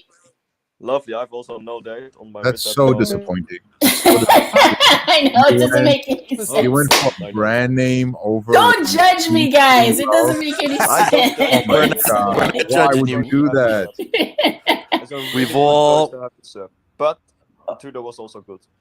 We all have been there, Penny, and we've all made those kind of decisions, and we've all, had, given the choice, new watch or new bathroom. New watch. I think we're all leaning towards new watch. Easy one. No, seriously, that's an easy one. I know. I gave up the tutor in the IWC. It goes into the bathroom fund. Even though I like the tutor, it was also a problem competing with the sub. The sub is just, I do like the new sub. I feel like it's a little bit big for what it is. I just, the 41, it just wears bigger. I like it and it's fine. But every time I switched between it and the Tudor Black Bay, I was preferring the Black Bay 58. And okay, you could have said I should sell the sub, but it's just I'm not selling Rolex anymore. I just will lose my mind if I do that, I think. Do you know what but on the flip side, sorry, go ahead, Neo. I was going to say, do you know what the fallacy of sunk costs is? Tell me. Well, it's like you feel like you have so much invested in something that you have to keep being invested. Oh, yeah. You should just get rid of it. If you're really not invested in it, get rid of it and get back what makes you smile. Yeah. But the flip side of that, Neo, is that she doesn't have to look at those faux rivets anymore. Hey. That could be a plus. Well, that totally didn't bother me. The rivets, I didn't care. But you know what? I haven't had the Submariner long enough to know if it's the fallacy of sunken loss. What is it? Sunken loss fallacy? Sunken costs. Sunken cost fallacy. Yeah. I haven't had the sub long enough to know. I've only had it for a month and a half. So I can't say for sure in a year or 2 years how I'm going to feel about the sub. It will probably grow on me. But I've had the Tudor for 2 years, and I did like it. I just think it needed to go. It was presenting a problem. But I hope that I'll still like the sub. I mean, I will like the sub more in time. But it's just that one of them had to go right now. It was making me a little nutty. And I was like, the one that I just got is going to have to stay. And obviously, I don't really want to sell Rolex ever again. Well, here's the plus side. In 2 years, when you sell the Rolex, you'll make so much more money that when you rebuy that Tudor, it'll be for free. That's what my wife said. She said if you decide you have to have the Tudor back, it won't be hard to regain. And that was made it easier to do because we'll be able to find the Tudor Black Bays out there. I went through the same thing when I traded in the Tudor GMT for the Explorer 2. And now I'm at the point where I'm thinking of buying back the Tudor GMT, and it's not gonna kill me. So we've definitely been all through this before. Go ahead, Thomas. I was watching your previous video. I was watching one of your previous videos, Penny, and I was thinking you should consider cashing the Submariner. And you wouldn't sell any Rolex in the video, but I thought that your Tudor Black Bay seemed to fill that category that you say you prefer the gilt on the Tudor, and it filled the category of being more of a beta watch that you can go out with the dogs with. And I thought you should have cashed in on the Submariner a bit more. You would have cashed in on the Submariner now. But then again, I would have kept the Tudor because you love the Tudor. But again, something. I know, so. From a heart decision, from a love decision, it absolutely is a violation of my love to take away the Tudor, which I did not dislike at all. Like I really could just love the watch. It was cool. And then when I'm looking at the Submariner that I literally just got at the end of January, and I'm like, this is supposed to be the ultimate diver's watch. I finally have a sub. I do like it, but it didn't. It didn't get into my heart quite the same way that the Tudor has, but I also have had the Tudor for 2 years. So like I'm saying, in 2 years, I'm probably going to feel that way about the sub, and then I'll cry and throw tantrums about selling it. So it may just be a matter of time, but it is a little bit disappointing that I made and crazy that I made the decision to sell the Tudor for very little money. But like everyone says, you can always get this Tudor back. I could get it back today for just a little bit more than I sold them for. Absolutely. And I go through the same thing. There are so many cool little micro brand watches that I'd love to have, but if I have them, it's just a waste because then I'm not going to wear them that often, and they're going to take up wrist time that I'd rather be wearing, my Speedy or my Bluesy, and it just doesn't pay. but something that really makes your heart sing, that's worth getting. Yeah. And as much as you love that Black Bay 58, there's a ton of them out there, and you'll always be able to get them. So you can always revisit that and fall in love with it all over again. Right. I'm sure I will. I just love the size. It was so cool. Yeah. All right. I just noticed your storage there. I noticed your storage there, Penny. You got the Bosphorus leather watch rolls, and do you prefer storing your watches in rolls as opposed to boxes, or the more watches you find you're getting, will you be getting wolf storage watch boxes or things like that, or do you find that the Bosphorus leather watch rolls catering to your needs? Well, we store our watches, so I like to just wear one watch at a time for like a month at a time. And so we store our watches in a safety deposit box at the bank, and it fits. The watch rolls slide in and fit in that space better than a watch box would. Oh, nice. So great, lovely. Yeah, so I'm kind of addicted to the watch rolls. I have purchased maybe like 2 or 3 of the Bosphorus rolls. 2 of them have not arrived yet. They kind of take a while to get here, but I love those things. I'm kind of addicted to them. The one in the picture is the Mirage roll, which I got on Amazon for maybe $60. And I did a comparison on my channel between that after owning it for a couple of years, the $60 one, and then the Bosphorus rolls. And it's no contest. I think the Bosphorus rolls, there's other brands that are higher than that. Someone told me, Benedict something, I think, is another brand that's, costs more, but the quality is just better. And if for wear and tear, pulling it in and out of the slot and, moving your watches around in it, I'm kind of looking for watch rolls that are a little more durable, but also feel luxurious. Because the Mirage was really getting to me. The color, as I said in my video, the brown on brown is just not a sexy combination. Like when I would look at the watches in that roll, I didn't like, I need to open it and be like, oh, wow. And somehow the watch roll was sort of taking away from it. So I needed something with darker colors and smooth, suede on the inside, a little bit luxurious. Nice, yeah. So I've kind of gone up a little bit in terms of getting watch rolls, but I'm kind of, into those too. If you're a collector, you're going to just probably collect random things. And I like the watch rolls. You talked about the rotation of putting your watches in the bank. I was going to ask you about your watch rotation. Do you have favorites that take your fancy and take up more wrist time than other watches? Well, I try to be judicious and go through the whole collection one at a time. So that's another reason why I wanted to downsize. I don't do this with the affordable watches, the SKXs and the Hamilton. They're just sort of around if I need to grab something. But now I have a 6-piece collection. And before this, I had a 7-piece collection, I think. Yeah, 7-piece collection.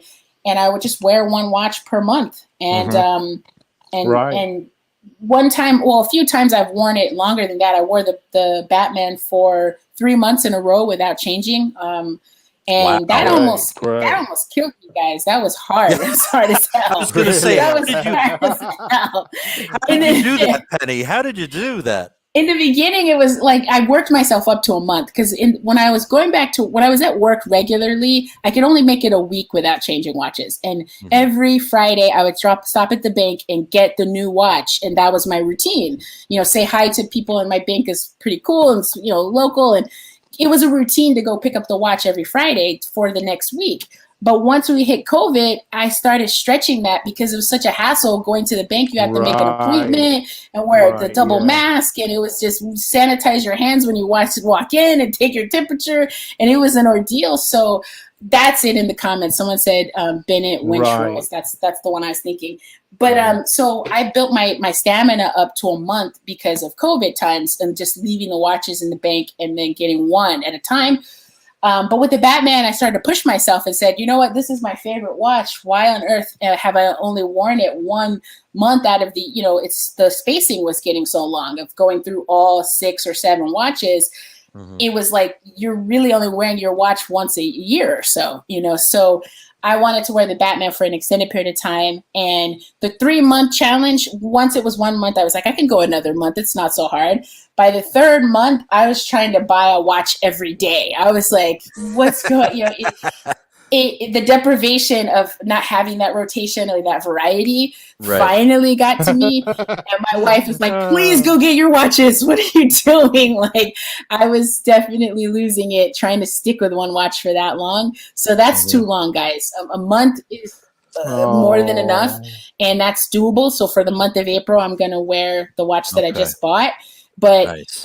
but I think in an ideal world, 1 week on the wrist, if I'm really busy and just living life, is plenty of time, you know, to rotate through. Absolutely. That's usually all I'm good for is a week.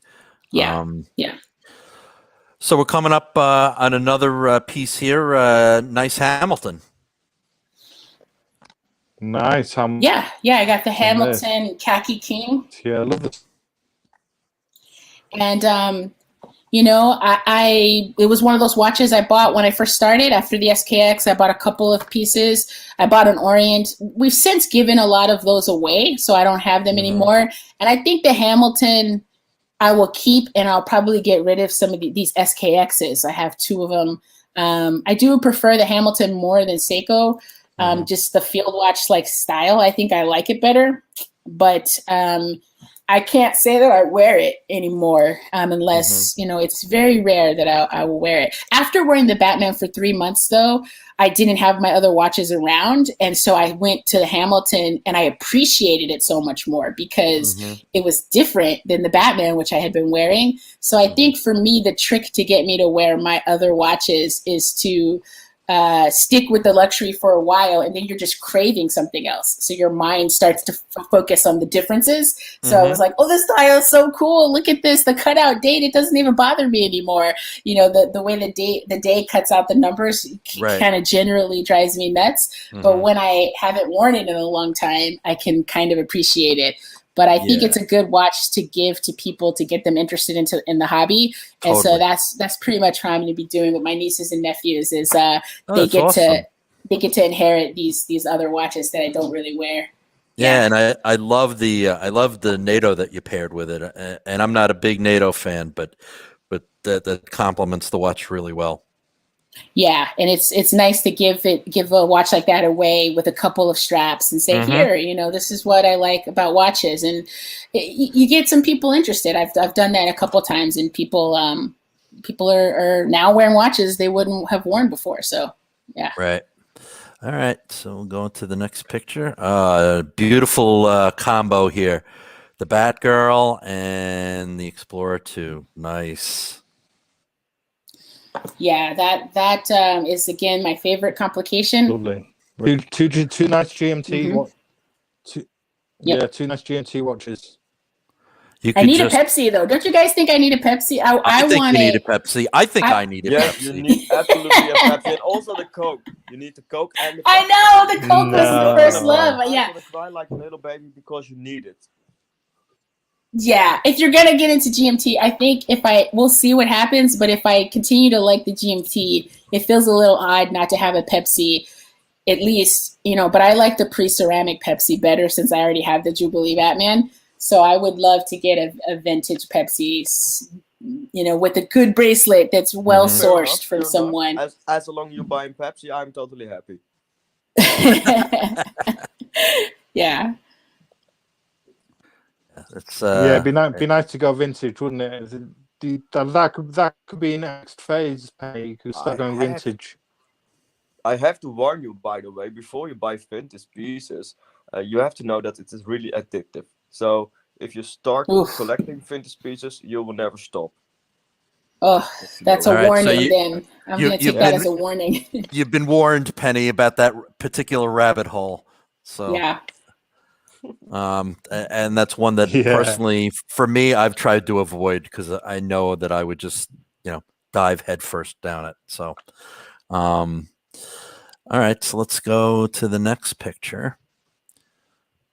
And we got the sub. Yep. So that is the sub 41, which I do like, especially with the Tudor gone. With the Tudor gone, I like it a lot more. So, but I'm still getting to know it and getting used to it, and I do prefer it without the Cyclops. So those are all wins. Yeah, no, you can't argue with a Note 8 sub. And had you tried on a? Note 8 sub's the one to go for, definitely. Had you tried on the older the 40 millimeter sub? I mean, because the proportions really aren't that much different. Yeah, I did try on the 40 millimeter sub when I first got into the hobby, right around the time I bought the Speedmaster. At the time, it felt square. I wasn't used to the squareness of the lug, the lugs and where the bracelet meets the case. Right. So now it probably wouldn't bother me, but when I first put it on my wrist, I didn't like it. I think now the 41 is probably not that much different than that on the wrist. But at the time, I wasn't ready for it. It was the same as that 42 millimeter Explorer 2. They just felt a little boxy. And I do think relative to that Black Bay 58, this does still feel that way, but when you don't have a comparison and you just wear it and get used to it, it's a fine watch. It's a very, sleek and durable. I feel like I can wear the sub grooming the dogs and rolling around in the dirt with them, no problem. It's designed for that kind of, it's designed for much worse than that. And I do appreciate that about it. And then all you have to do is rinse the thing off and it looks spectacular again. It's like, just, especially a new one, it's got the seals are nice and make sure the crown is down and run it under some water, soak it, and you're good to go. So I really, that's one of the things that delights me about the modern Rolexes is wash and wear. Yep. I did the same thing before, setting up the show this morning. I had worn it, my bluesy all week to work, and this morning I just ran it under the tap for a couple of seconds, dried it off, and I'm good to go. And it sparkled, right? You looked down at it, and it was like, you're so pretty. Yep. Every time I look at the time with this watch on, it makes me smile. Yeah. And I say, boy, you're pretty. There you go. Yep.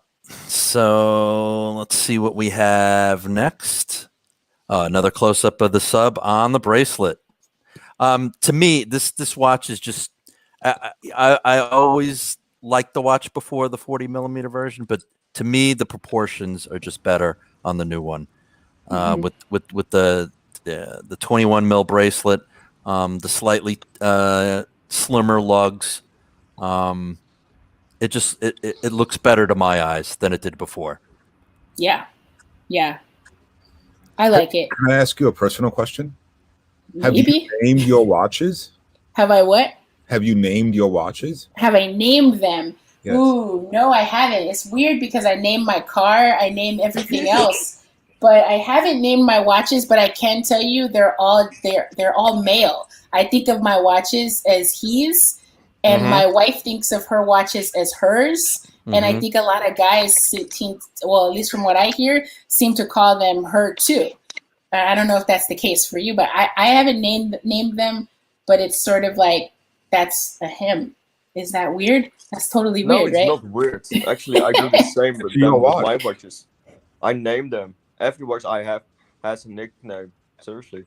And I call every watch that I have her, not him. Her, yeah. See, I think it somehow we come up with a gender for them. So I don't know. Sorry? Yeah. Well, in French, we do have genders for most common nouns, right? For objects, and watches are female. So there you go. There you go. You learn something new every day. Yeah, I did. All right. But you have no name for your watches. No name for the watches. Nope. Aw. I know. Now you're gonna make me think about it. I don't. I pair them with things like fragrances, though. I have when I wear the sub, I only wear certain fragrance. I do those kind of things, but no names. Okay. So tell us about the Milgauss. A beauty, though. So the Milgauss is I picked. This is. What'd you say? Yeah, Thomas, your sound's cutting out again, my friend. Tell us about the Milgauss. Okay.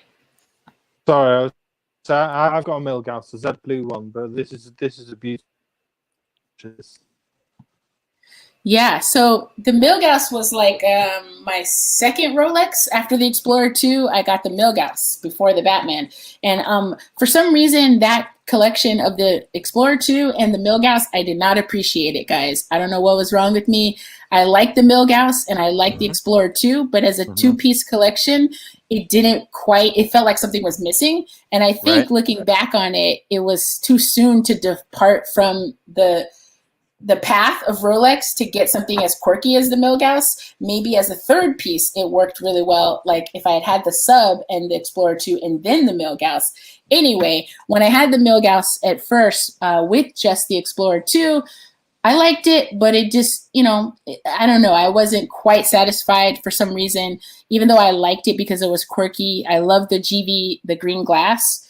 And then I got the call for the Batman. And again, it was sort of like, oh, I should sell something, because the Batman and the Explorer 2 made more sense as a two-piece collection of Rolex. I just should have kept all three and just dealt with it. But I sold the Milgauss. Now I can advise my former self, just keep it and figure out how to get all of them.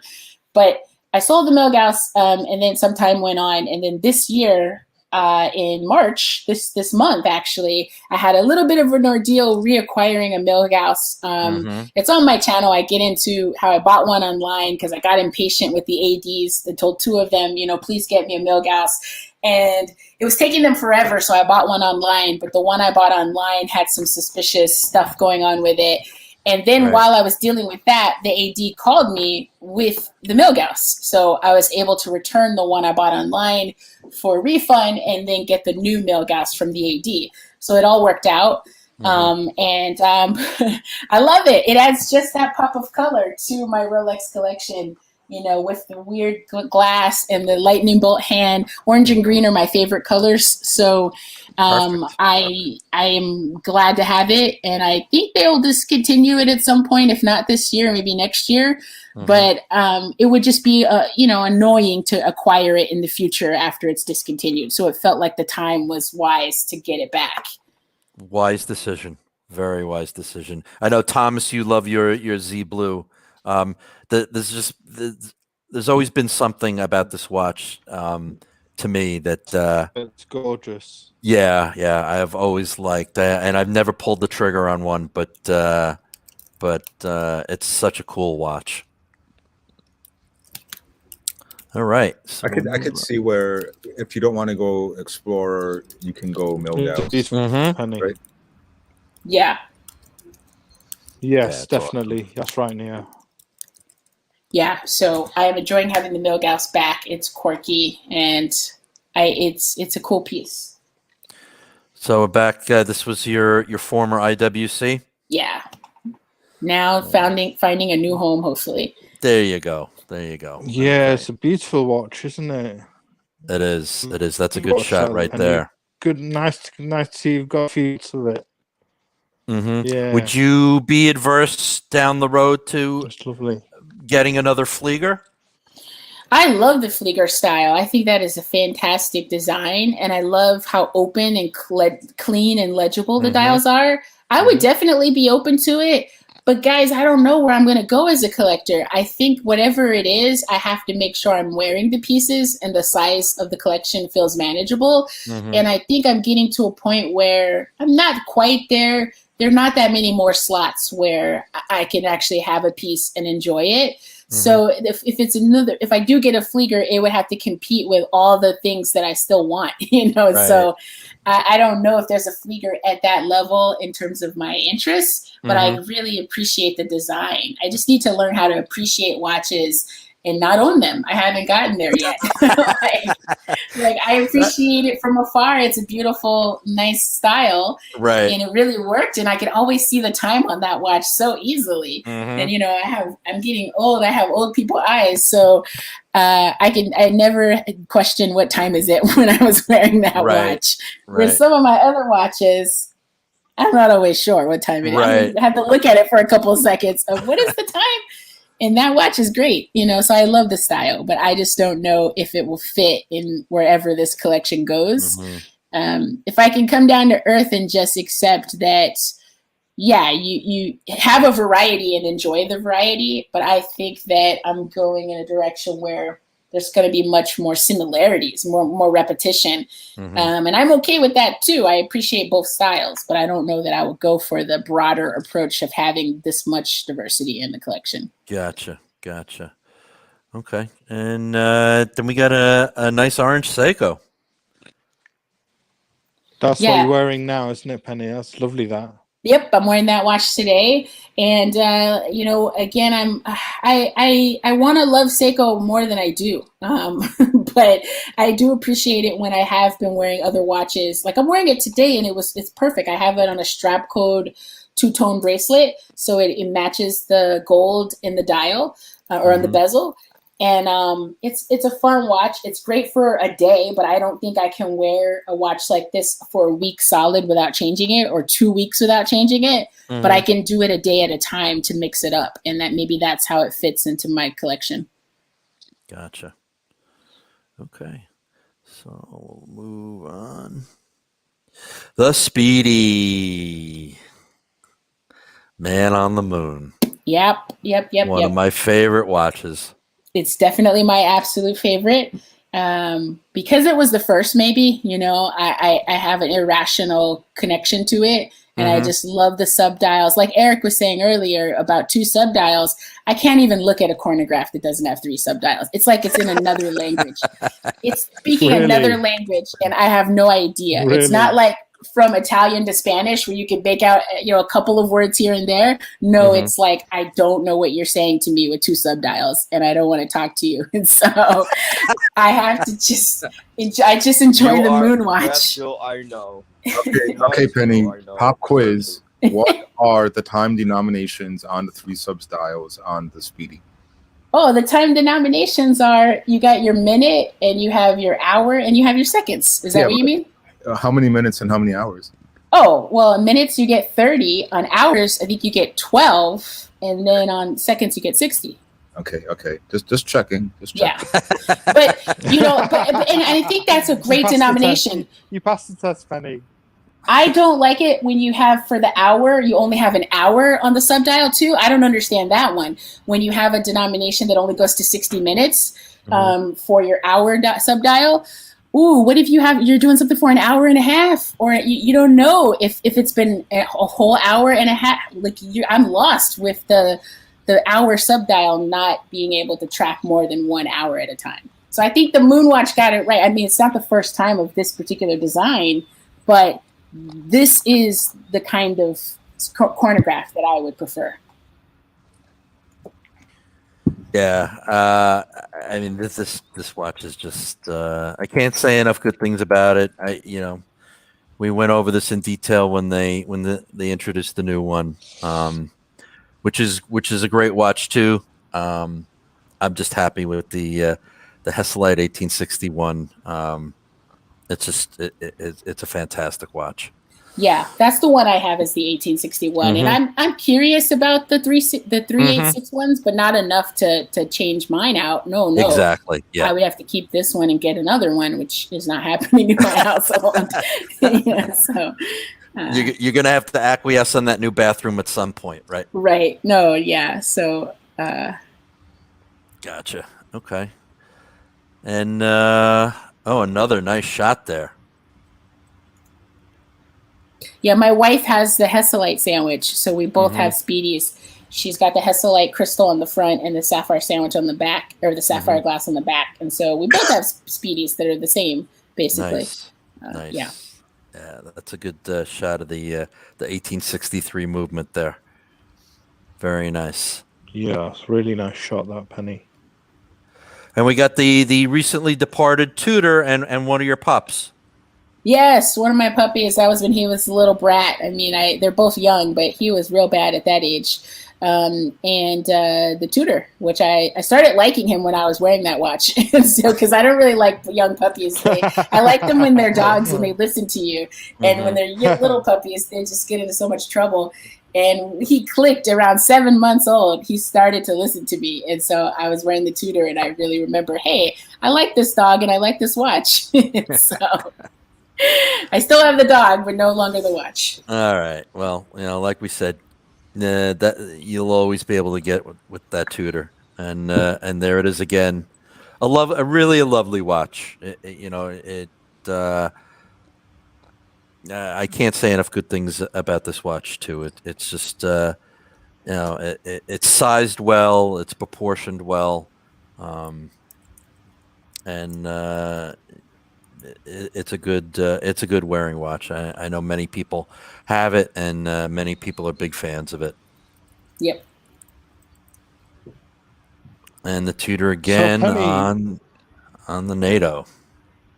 you got the Speedy. You started off with some Seikos and Hamilton, then you got the Speedy Pro, then the Explorer 2, then the Black Bay, which is now gone, then the BLNR Batman, then the IWC, which is now gone, then you got the Rolex Submariner 41, then last of all you got the Milgauss.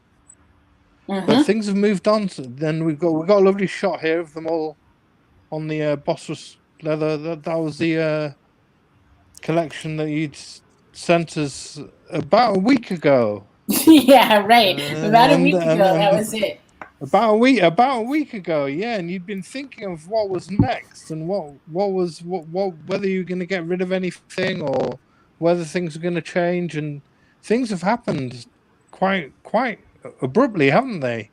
Yeah, I got rid of the the last two there. In that video, I was saying I could probably let those two go and just enjoy the 5 and let the IWC and the Tudor just to consolidate and enjoy the 5. That to me was the perfect 5 for me. And then like maybe a week later, things totally changed. How quickly things can change in the matter of a week. Yep. Yeah. So you're thinking that you might have an update from your AD on whether there's going to be a Daytona, and you were thinking and we're about kicking that around a root beer as well, right? Yeah, you're kicking around a root beer, yeah. I really thought that I would enjoy the 5-piece collection, ask for Daytona because it's a Daytona. I like Rolex. It made sense to me to try to pursue that. And if he didn't get a Daytona, there were other Rolexes that I still like, of course, like the root beer. I made a video and said, hey, what about a GMT Pepsi, or the Pepsi, vintage Pepsi.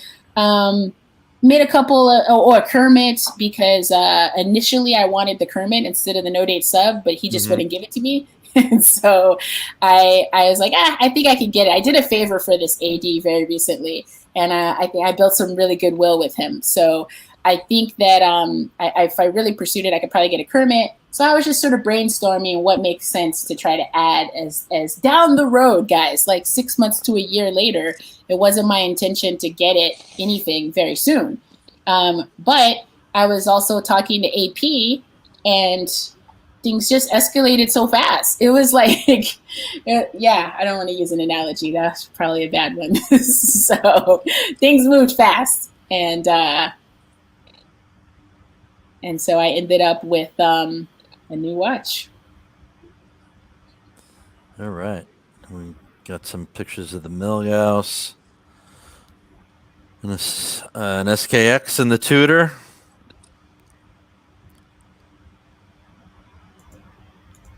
And there's a nice shot of that's Explorer 2. Explorer 2 and an Oyster Perpetual, isn't it? That's my wife's Oyster Perpetual. Nice. The 39. Nice, lovely. That's a lovely watch.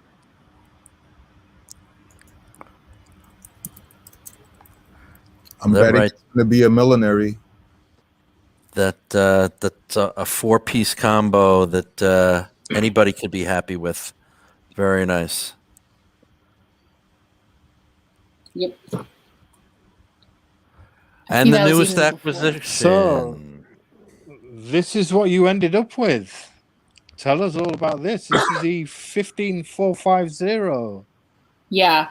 So I thought I was going to get another Rolex, guys, because I love Rolex, and that's all I had my sights on. My ambition was very narrow, tunnel vision in Rolex, but I did have some interest in. I also had been, bookmarking the Zenith Defy. Like, I've been looking at watches with integrated bracelets for a while because I do like the style, but I just felt like a Royal Oak was so out of the realm of possibility, both in terms of price, but in terms of connection, mostly in terms of connections and being able to, I didn't want to start over. The relationships that I built with Rolex ADs has been pretty organic and before most of the craziness and hype and stuff had started. And I just didn't want to start all over from scratch with another brand and try to pursue this watch that so many people want. And I didn't have the energy for it, I felt. But very quickly, I started talking to a representative at AP and having good conversations, and someone introduced me to this person. And so I was able to just chat, and talk about stuff with him. And, I think that it's a brand that is very interested in lady collectors and women who want to collect or who are interested in watches. And he doesn't have a lot of customers who are women. And so, so we hit it off, and he was kind of interested and intrigued and likes my wife and stuff. So very quickly, I had said to him casually, I would like to consider a 37 millimeter AP, the 15540 in white in like a year or two. I want to set that as a goal to get, because I got a promotion recently and I wanted to celebrate a year of having that, at least a year of being in that position. And then I said, maybe a year or two out, let's celebrate with the AP. And it just turned out the timing was like, they had just gotten a shipment, I guess. I don't know how it works, but I was offered this piece. And, you hear people say when AP calls or Rolex calls, you really shouldn't say no.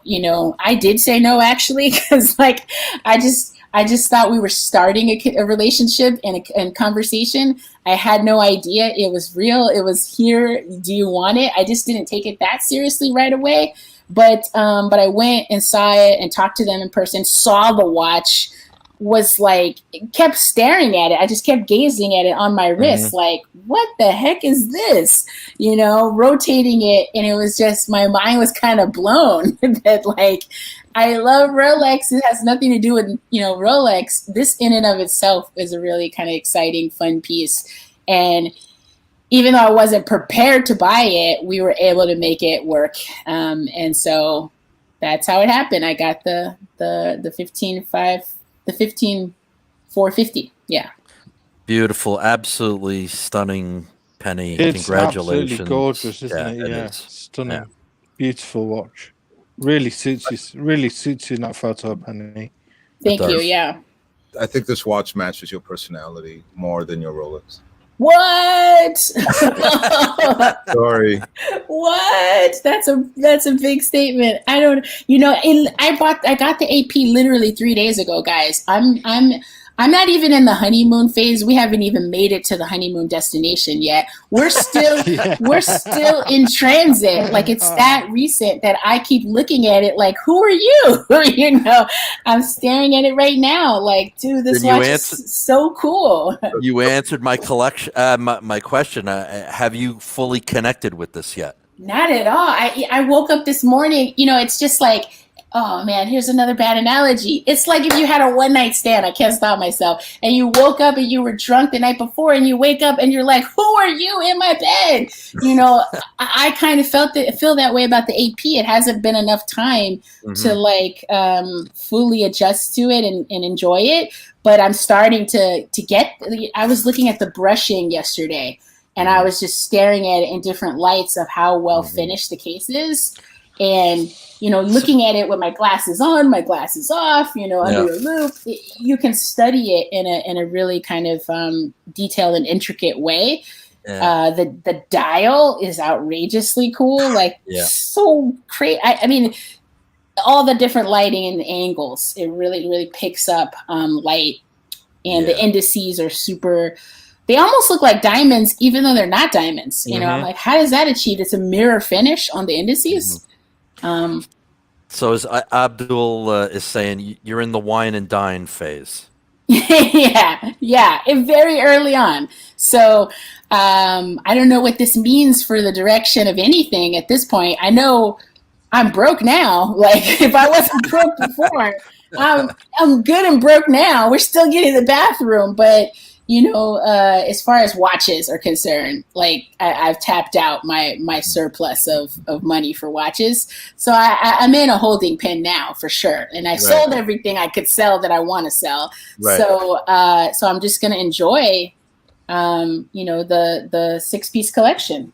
Nice. Now, of course, Beautiful. as always happens, when it rains, it pours. That you got an offer. You got the call for the root beer a day or two after this. Literally the next day, we went to pick up the AP on Thursday and had a great time. And I'm still on cloud 9 with the AP. Literally the next day on Friday, I got a text from one of my Rolex ADs saying, root beer's in the house, come and get it. And I just screamed, guys. I just started screaming at the top of my, like, no. Because honestly, this is maybe good fortune. If he had called me like a few days before I even paid for the AP, I would have, if he had said I have a root beer, let's say a few days before this, even though I knew they had this watch available, I think I would have gone for the root beer because it's what I know. It's like, I know I like Rolex, I like GMTs, I want a two-tone, watch. It would have been the easy choice to choose Rolex over the AP. And I'm glad it didn't happen that way. I'm glad I made the commitment to AP first, and then the root beer came through. And I went to go see it. I did go see the root beer in person, and I liked it. And I thought I was going to cry and try to keep both of them.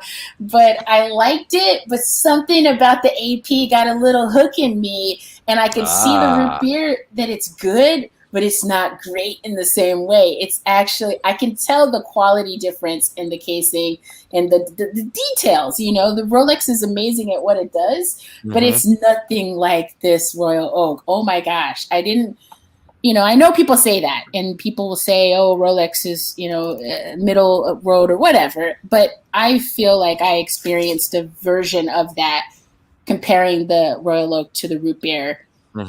In terms of design and style and everything, for now, the AP kind of has me. And so it was easy to walk away from the root beer. It doesn't mean that I don't want more Rolex. I still do, I want a Pepsi. But now the door is open maybe to considering something in this path, down the line, something else in the Rolex family. Yeah, and the good... Oh, sorry, go ahead. No, carry on, Penny. I was just going to say, the good thing is that I know I'm a sucker for repetition, and I like, repetitive style. I like having more of the same thing. AP is repetitive as hell. So it's like, I already fell in love with Rolex and its oyster case repetitions, but AP, the Royal Oak models, they all look the same. I mean, they have different complications and, different finishing and different, metals and stuff. But there's a lot of repetition in AP's world too. So depending on which direction I go, I'll be very satisfied with kind of more of the same with a little bit difference, Can I respond on that? Because I'm a Rolex lover / nerd. But sorry, I have to say APs and also Patek are more complicated, are more interesting to see how it looks like, especially from the inside, the movement. Rolex can learn from that. And I really, don't like to say it, but it is true. I agree with you. Well, and the case back on this, again, you can see the movement, you can see the finishing, you can see the beautiful rotor. On the one that I got, it doesn't have a see-through rotor, but on the 15500, we saw those in the boutique as well. Amazing, amazing. There was just no way I could critique it based on what I know. How do you like the bracelet?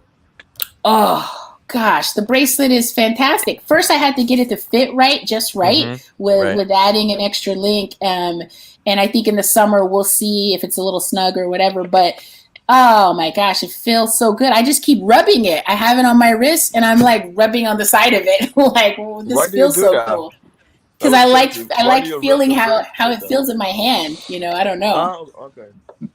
Weird, right? It's like I'm like rubbing on it, but like a genie bottle or something. I do weird things, but you do also weird things. I hear that. Okay. We're all weird, Eric. I think we're eccentric people in our own ways. Exactly. But I like to follow you on Instagram if it's okay. Yeah, no, I've seen you on other things. I know you have an amazing collection. Just you guys, have We don't talk these out about of this my world collection. collections. We talk about your collection. Maybe next Yeah, week my collection, but now it's your time, not my time. yeah, I appreciate it. So, You said on one of your videos, Penny, that you really like the Santos and you say that the root beer would you love the root beer. Would you ever go down the two-tone route? Maybe for a oh more yeah, dressy option? I would definitely go for a two-tone piece or a gold piece. I told my AD that I only want one more stainless steel Rolex, which is a Daytona.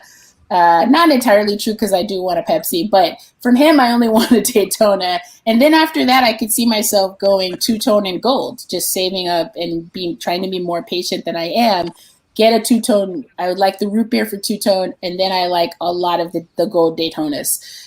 So I think that I would like that. I do also like the Santos. I'm just not sure. It's kind of like the Zeniths and the IWCs. I appreciate them, but I'm not sure if in this collection I would wear it often enough. I would want to wear it as much as I want to wear these. Mhm. So, but maybe I'm going to grow as a collector and have more of a dressier style that I can also appreciate. I just don't know. The AP feels dressy, so maybe that'll open the door to more delicate or dressier pieces for sure. Sure. So this is where we're standing now, Penny. Yep. All right. Until next week. No, that's it. So That's it. this is your collection as of now, and I asked you if you could send us some grails going back to the root beer, and maybe Lucia could bring those up on Oh the yeah, screen. I completely forgot to load those up. So give me a moment.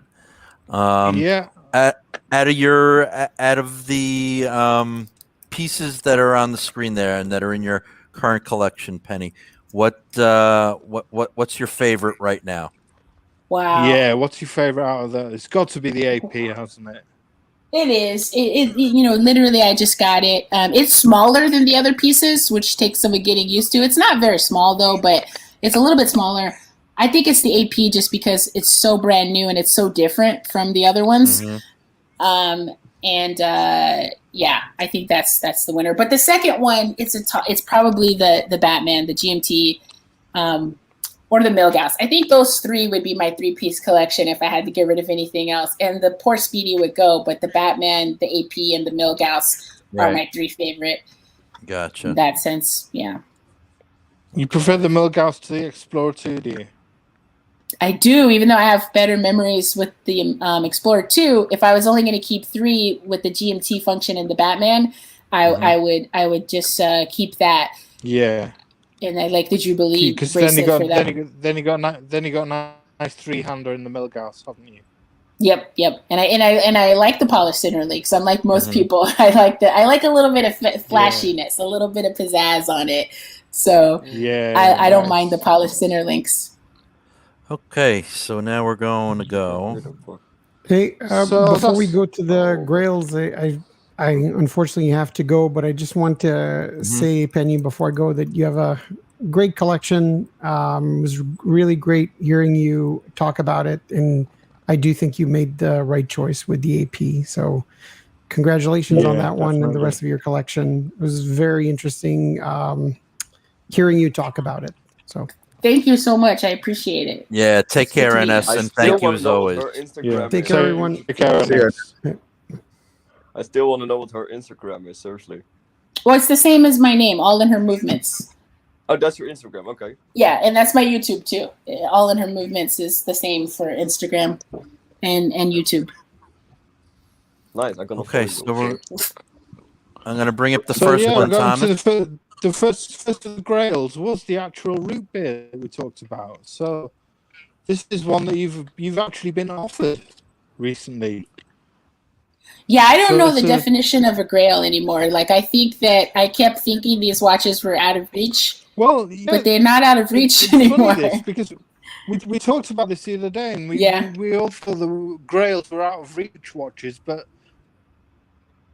these are all more obtainable watches for you, I think. And you mentioned in video that the Kermit, the Root Beer, the Daytona, and the Royal Oak all seem to be in the running potential purchases for you. And looking at these, these could be in the running for your collection within the next 10 years, I think. Mm-hmm. Yep. In the next. So probably we start with the CHNR, which is a beautiful watch. I love it. I love the It is. Reader myself. It's a gorgeous watch. Yeah, beautiful watch. Yeah, I got to see it yesterday for the first time in person. And like I said, I liked it and it was great. And I think it will be the next watch. At this stage, I would say it will probably be the next watch in my collection. But the AP, we'll have to see how I continue to feel about it, you know, going forward. You've got to keep the AP, Penny, definitely. Yeah. Oh, no, I'm keeping it. I just mean if I want more AP or not, you know. But I definitely am keeping it. Yes. That makes more sense. Yeah. Oh, yeah, because I like the AP chronograph, you know. Well, speaking of which, funny you should mention that, yeah, because that was only your second grail, was the Royal Oak chronograph in 37 or 39 millimeter, but I could only find a 38 millimeter one. I meant the 38, yeah. I'm still learning the references and sizes on all AP, but this is the 38 millimeter chronograph coming in at 27,000 Swiss francs. This is a beauty, absolutely gorgeous. And I chose a silver dial for you because it went more with the one you've just purchased. This will be absolutely amazing in your collection. Going with your Speedmaster. I think if I never get that shot at a Daytona, this has to be it, right? Or not even if I never get it, but if the Daytona just taking forever, this is it. This is a very satisfying chronograph that's more upscale. I'd much rather go for a Daytona than this. I'd much rather go for this than a Daytona, to be honest. Yep. Definitely. So would I, without a doubt. Yeah. Because of the finishing. Yeah. And it's just distinctive. The bracelet, the tapestry dial, it's just gorgeous. Everything about it.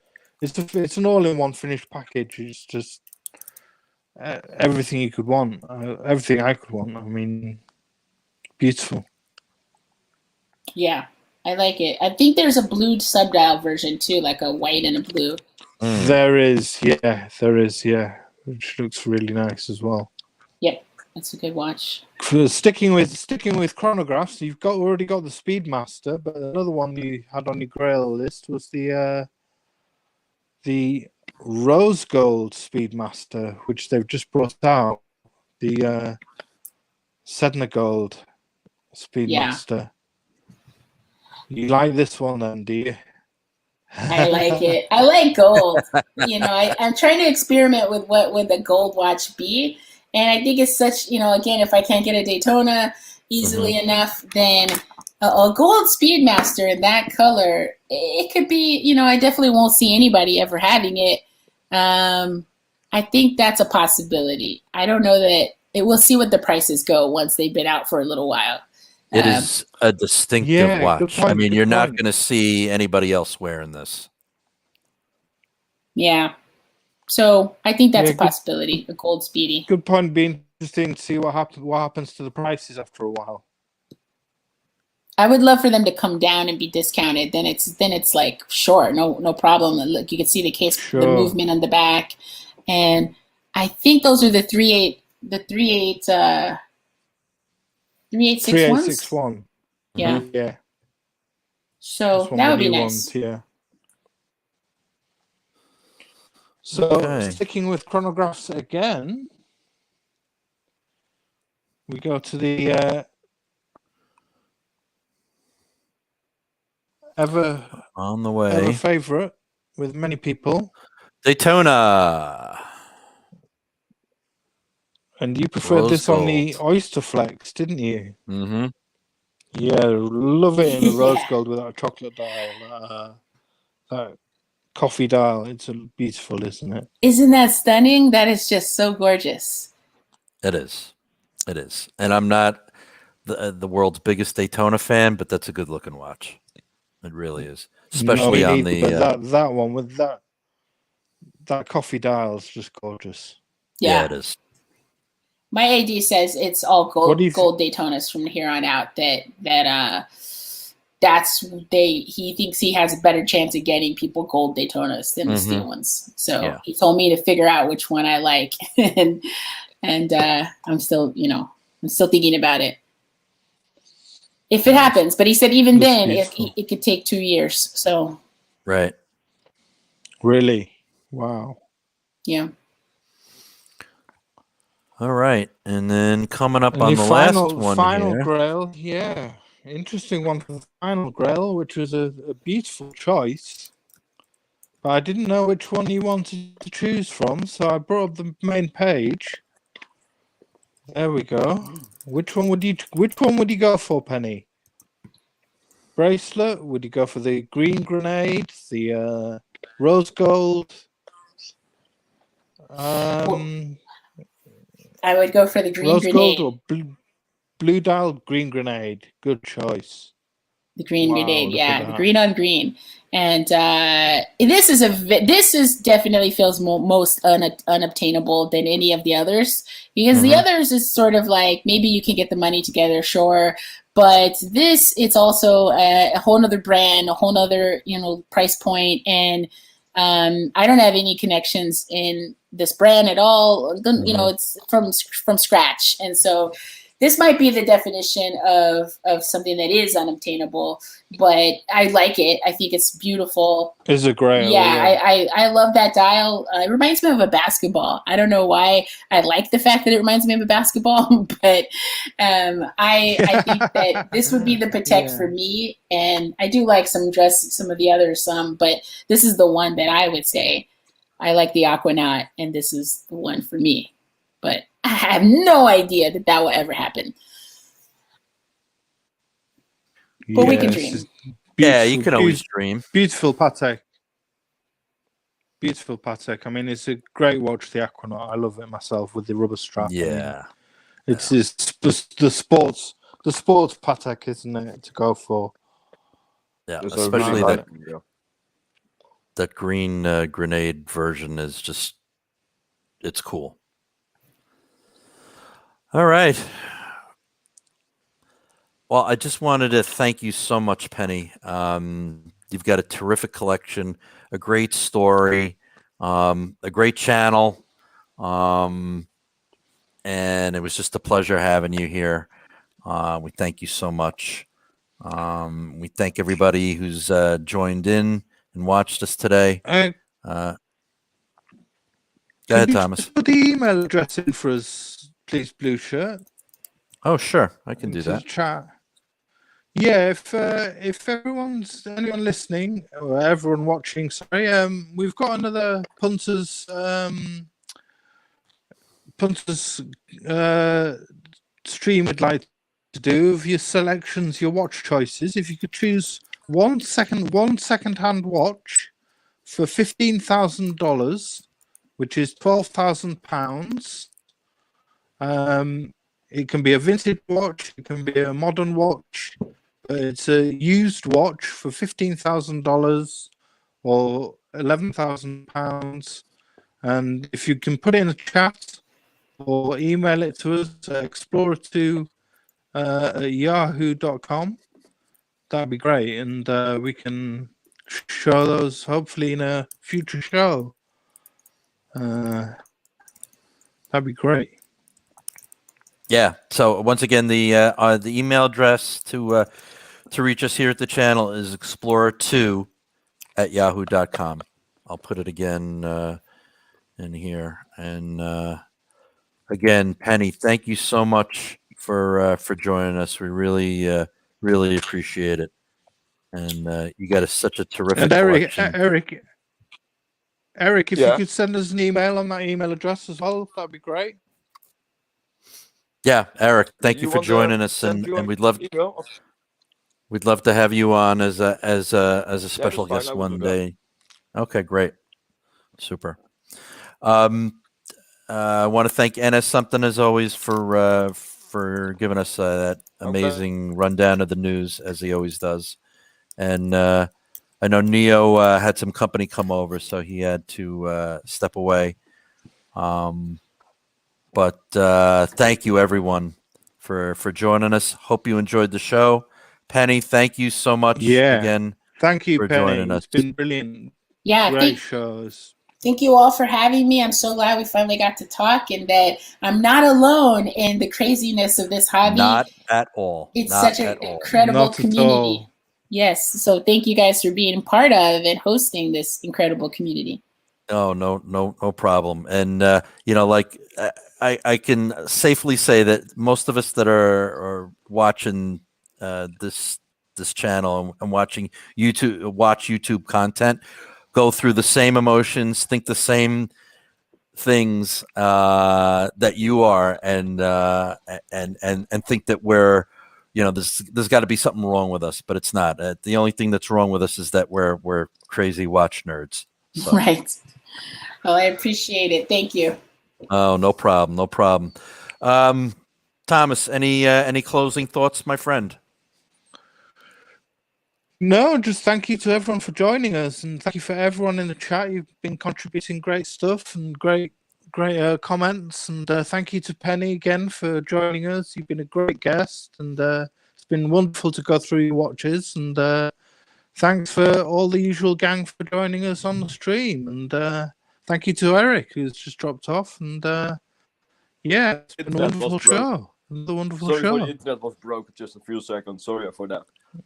That's all right. No, it's okay, We're just But like signing off. I will send just the signing pictures off. as much as you want. No worries. All right. All right, everybody. Have a good rest of your weekend. Enjoy the rest of your Sunday. Yeah. And join us next week if you can for another episode of Watch Talk with the Punters. Take care, everybody. Take care, Bye. everyone. Look after Bye, yourselves. folks. See you next week. Okay, see you next week. Love you.